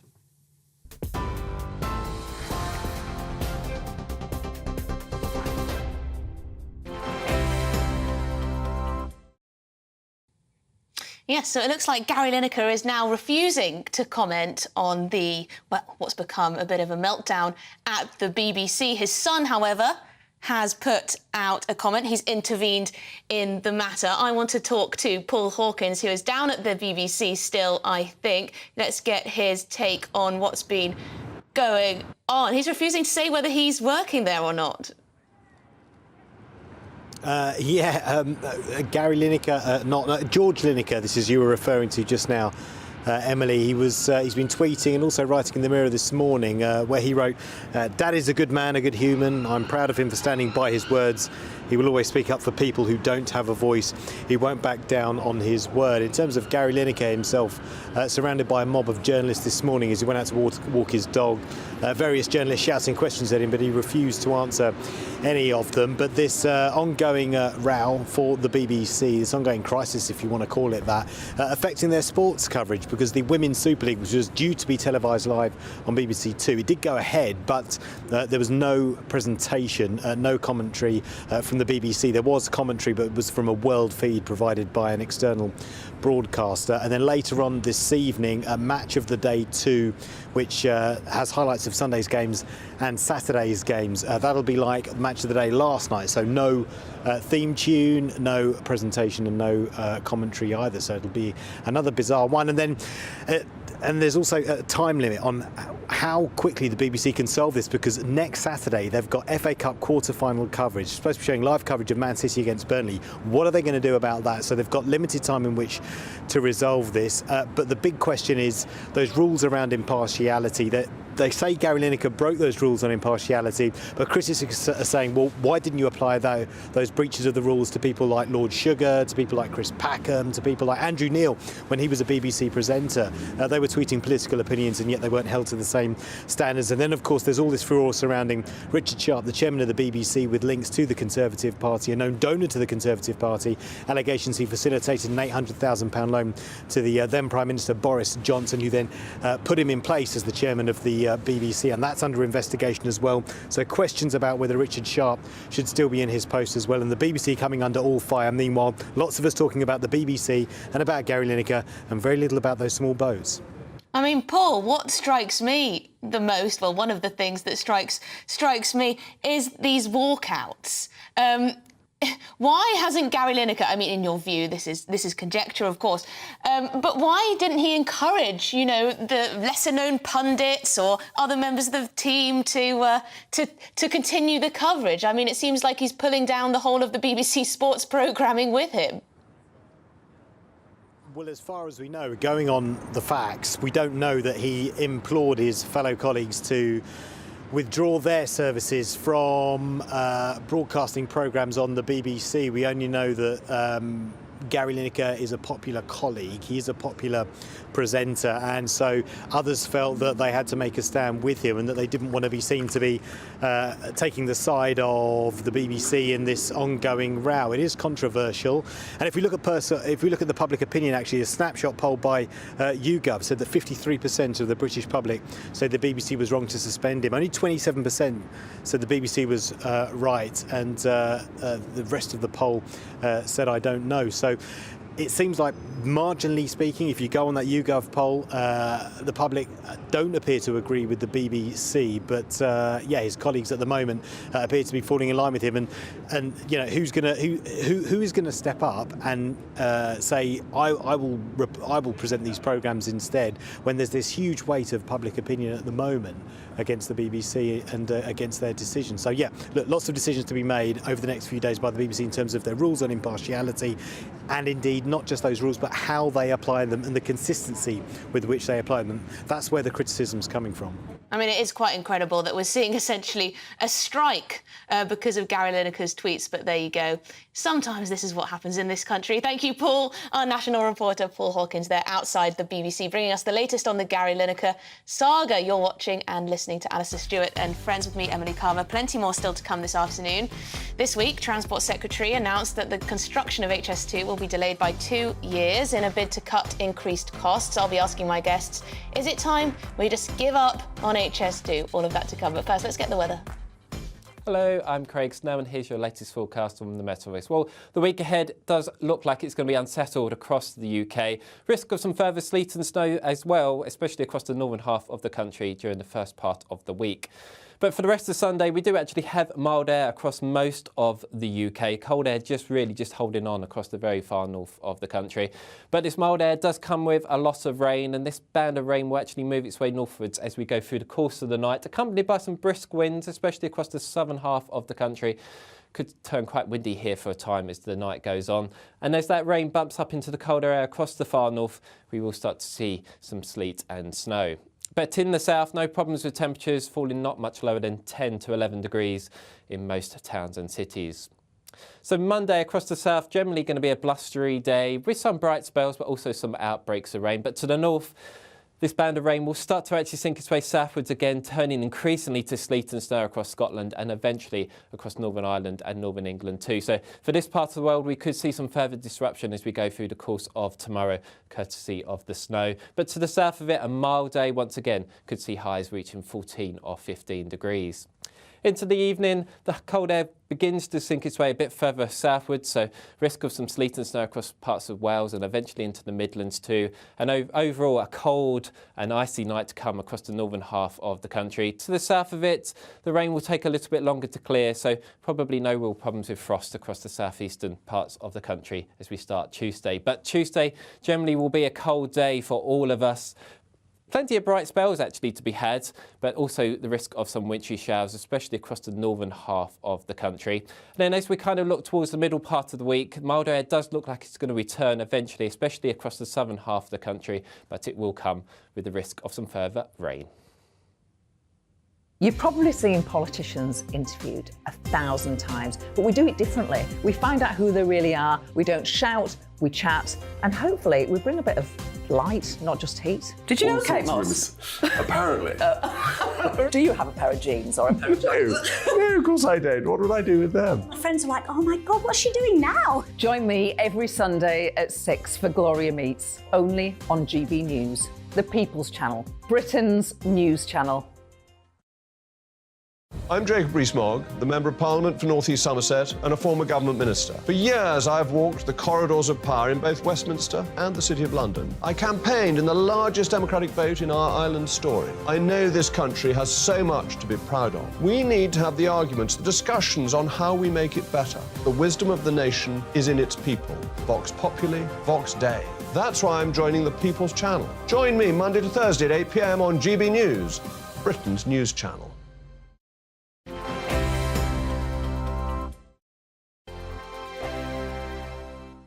Monday to Thursday nights on GB News. At 6, it's Dubes & Co. 7 o'clock, Farage. At 8, join Jacob Rees-Mogg. And at 9, Dan Wootton Tonight, followed by headliners on TV, radio and online. This is GB News. It's all about family, being in people's living rooms, all the interaction and getting to know who our viewers and listeners are. When I was young, my dad used to say, Nana, stop arguing. I wanted an outlet that would enable me to give my opinion. People are going through a really hard time right now, and I know that you don't feel like you're being listened to by the establishment. I came to GB News because it's the People's Channel, and I want the audience to have their say on the events of the day. We're dynamic. We do something different. Democracy shows that the wisdom of the nation is in its people. I get to travel to find out what the story is from a personal perspective. The British people aren't fools. We know when we're not being told the full story. We've got to work out how Britain moves forward from this. It's the best country in the world. The establishment had their chance. Now we're here to represent your views. Britain's watching. Britain's watching. Britain's watching. We're proud to be GB News. The People's Channel. Britain's news channel. Join me, Patrick Christie's, Monday to Friday, 3 till 6. We tackle the day's news agenda like you've never seen before. It's high tempo, high octane, the most controversial topics, and the best guests. You will not be able to take your eyes and ears off it. I'm not afraid to ask the questions that you really want answered. 3 till 6 p.m, Monday to Friday on GB News, the People's Channel, Britain's news channel. I'm Andrew Doyle.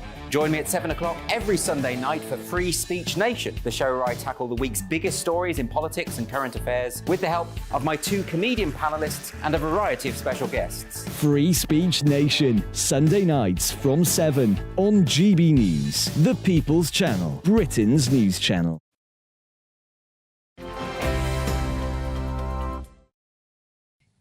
Welcome back. You are watching and listening to Alastair, Stewart and Friends on GB News with me, Emily Carver. Now, HS2.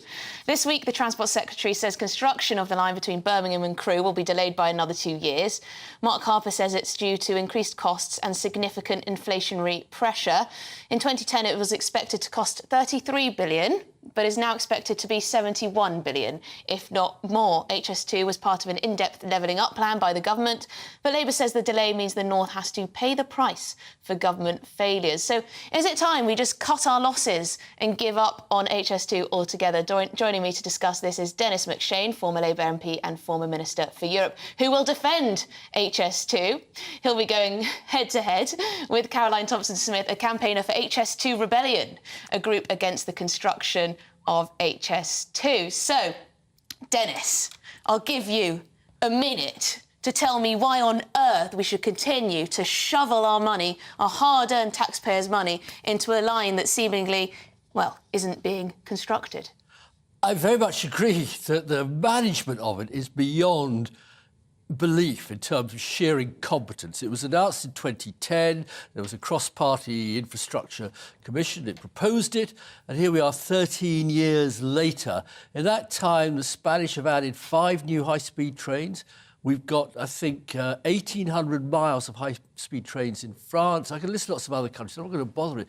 This is about our country in decline. Now, the London intellectuals and the London elite class, of course, don't like it at all. They'd rather be investing in failed banks, in AI and high tech. Well, I'm not sure about that. I think it's about it's 25,000 jobs. You may be wanting to throw them on the scrap heap. I think it's about, I hate this levelling up line, rebalancing our nation so the North, the Midlands, get a say and having something to do with rather than just being in the cloud fiddling figures. Well, Dennis, it's not a zero-sum game when it comes to jobs. Those 25,000 jobs would be reallocated elsewhere in the economy. So you can't just have a project to create jobs. That's a very top-down socialist type of idea. Jobs is socialism. If I wasn't working here, I'd be working elsewhere. Works like that. The same with construction workers, arguably. But of course, we would also like to hear from you, Caroline. HS2 rebellion. Why do you think HS2 should just, we'll put an end to it? For many and varied reasons. But picking up the point that Dennis made about the jobs, of course, these are temporary kind of reallocated jobs. They're not new jobs that are being created. These are jobs, security jobs. They are construction jobs from elsewhere. You're quite right, Emily. Men could be redeployed in other sectors. And if we're talking about true green infrastructure, let's reallocate those jobs and let's create some high-speed broadband to all areas, especially the rural areas that HS2 is destroying and will not serve. And let's not forget, Dennis, as well, that although these 25 jobs are being created, conveniently neglect to mention the over 19,000 jobs that HS2 admit will be permanently displaced by the construction of HS2. So the net gain is very, very little. So we're talking possibly 6,000 jobs. And this has got to be the most monumentally expensive job creation scheme in the whole of history. Well, that's the point. It's a job creation scheme. It's something it's very inefficient. I don't know how you came here, but I love crossing. It was called Regent's Canal. It's part of the Grand Union Canal. In the 18th century, Emily and you were there on GB News around about 1770, say, building canals, digging them up, jobs. No, for heaven's sake, what we want is more port and claret to be distributed around the country. In the 19th century, they said the same about railways. Why are we so unambitious in this country? HS2 is outmoded technology. Caroline. HS2 already is outmoded. By the time the first train allegedly will be running in the mid-2040s, let's bear in mind, the original estimate was that the first train would run in 2026. That's been displaced now to 2040. It's outmoded technology. Now, as I said, Spain, which not very long ago was not exactly in the same league as an economy as Britain or France, now has 11. France, I say, has got 1,800 miles worth they're building. Could we not hire a Spaniard or a Frenchman? Well, I think you make a good point insofar as we need better train networks. And Caroline, one might reasonably argue that the reason why we haven't managed to get this line done in good time is because of groups like your own, HS2 Rebellion. I completely disagree. Let's look and see what the Sustainable Development Commission said and had to say about HS2 before it was abolished. They said that HS2 was unsustainable. It would require massive ongoing subsidies to keep the thing going. That as a project, it did not benefit the general populace. It was not public transport. It was there to benefit the richest. Those are the words of the Sustainable Development Commission, Dennis. It's not public transport. I am all for public transport. But who does HS2 serve? It's going to be serving a few politicians and a few businessmen who want to travel directly from London to Birmingham, Birmingham to Manchester. Dennis, you're quite welcome. Let me just interject here, because, Dennis, it is true, because it's the latest.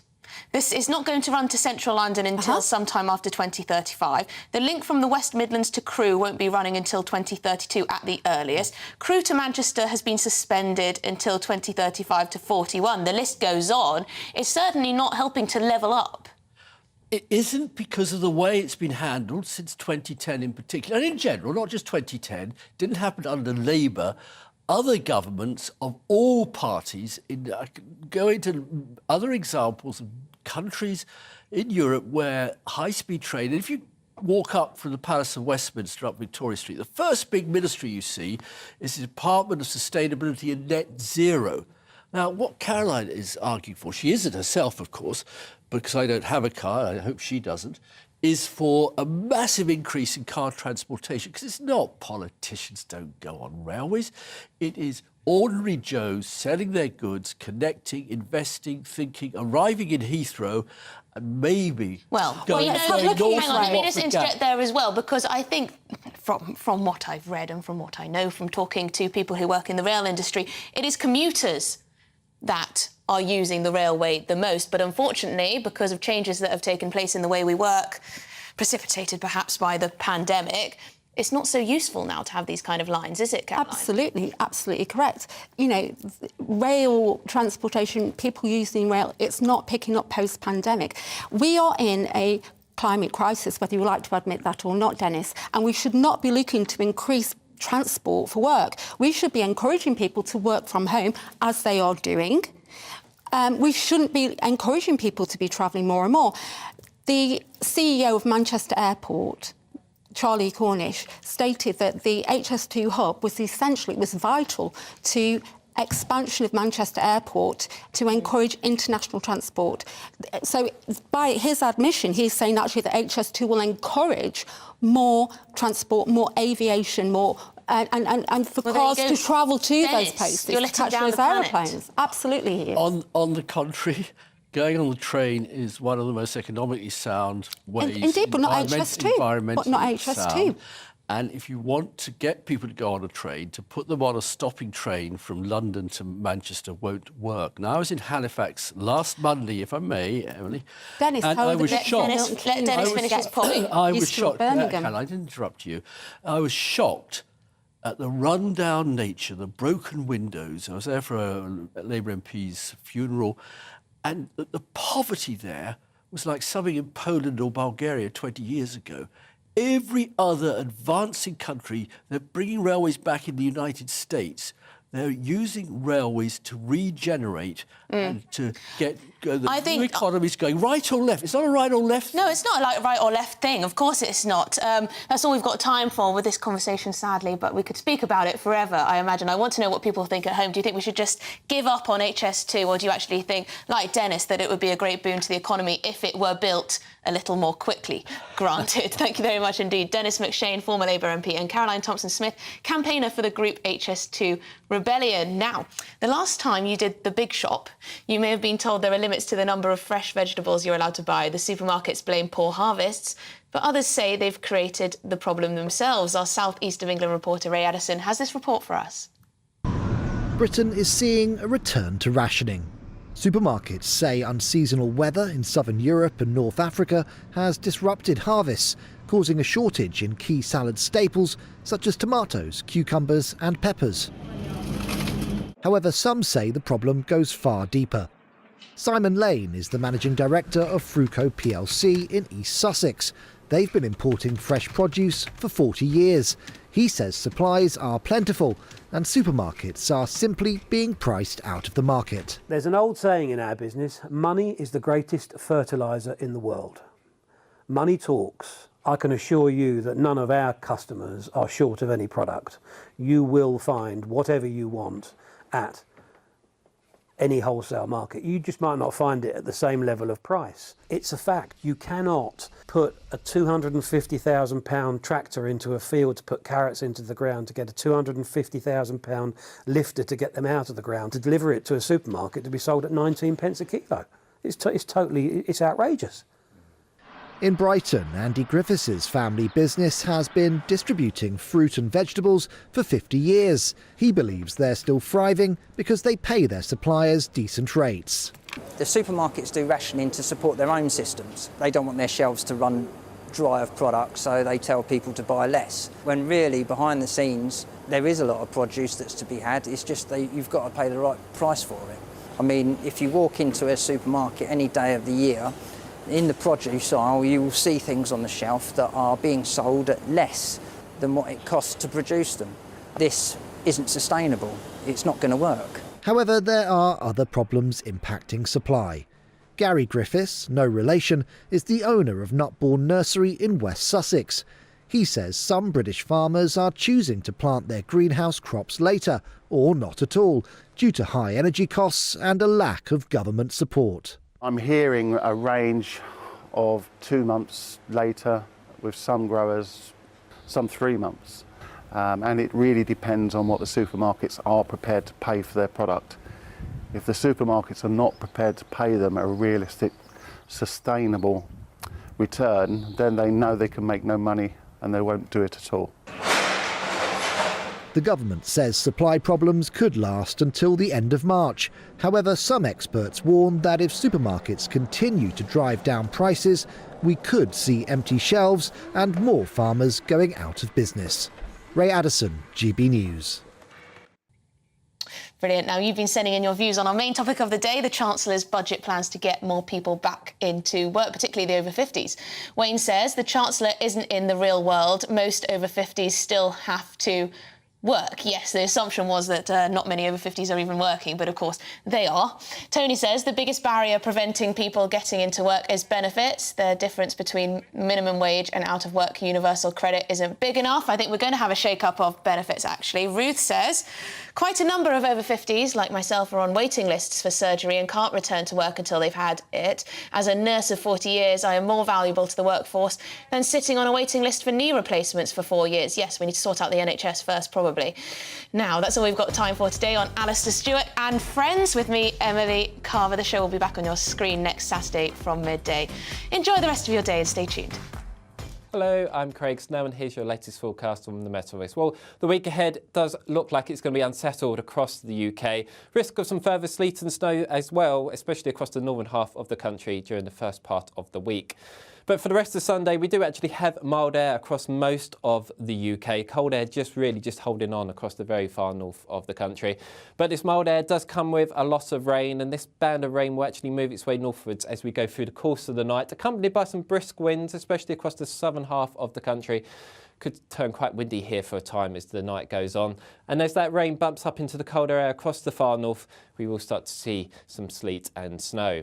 But in the south, no problems with temperatures falling not much lower than 10 to 11 degrees in most towns and cities.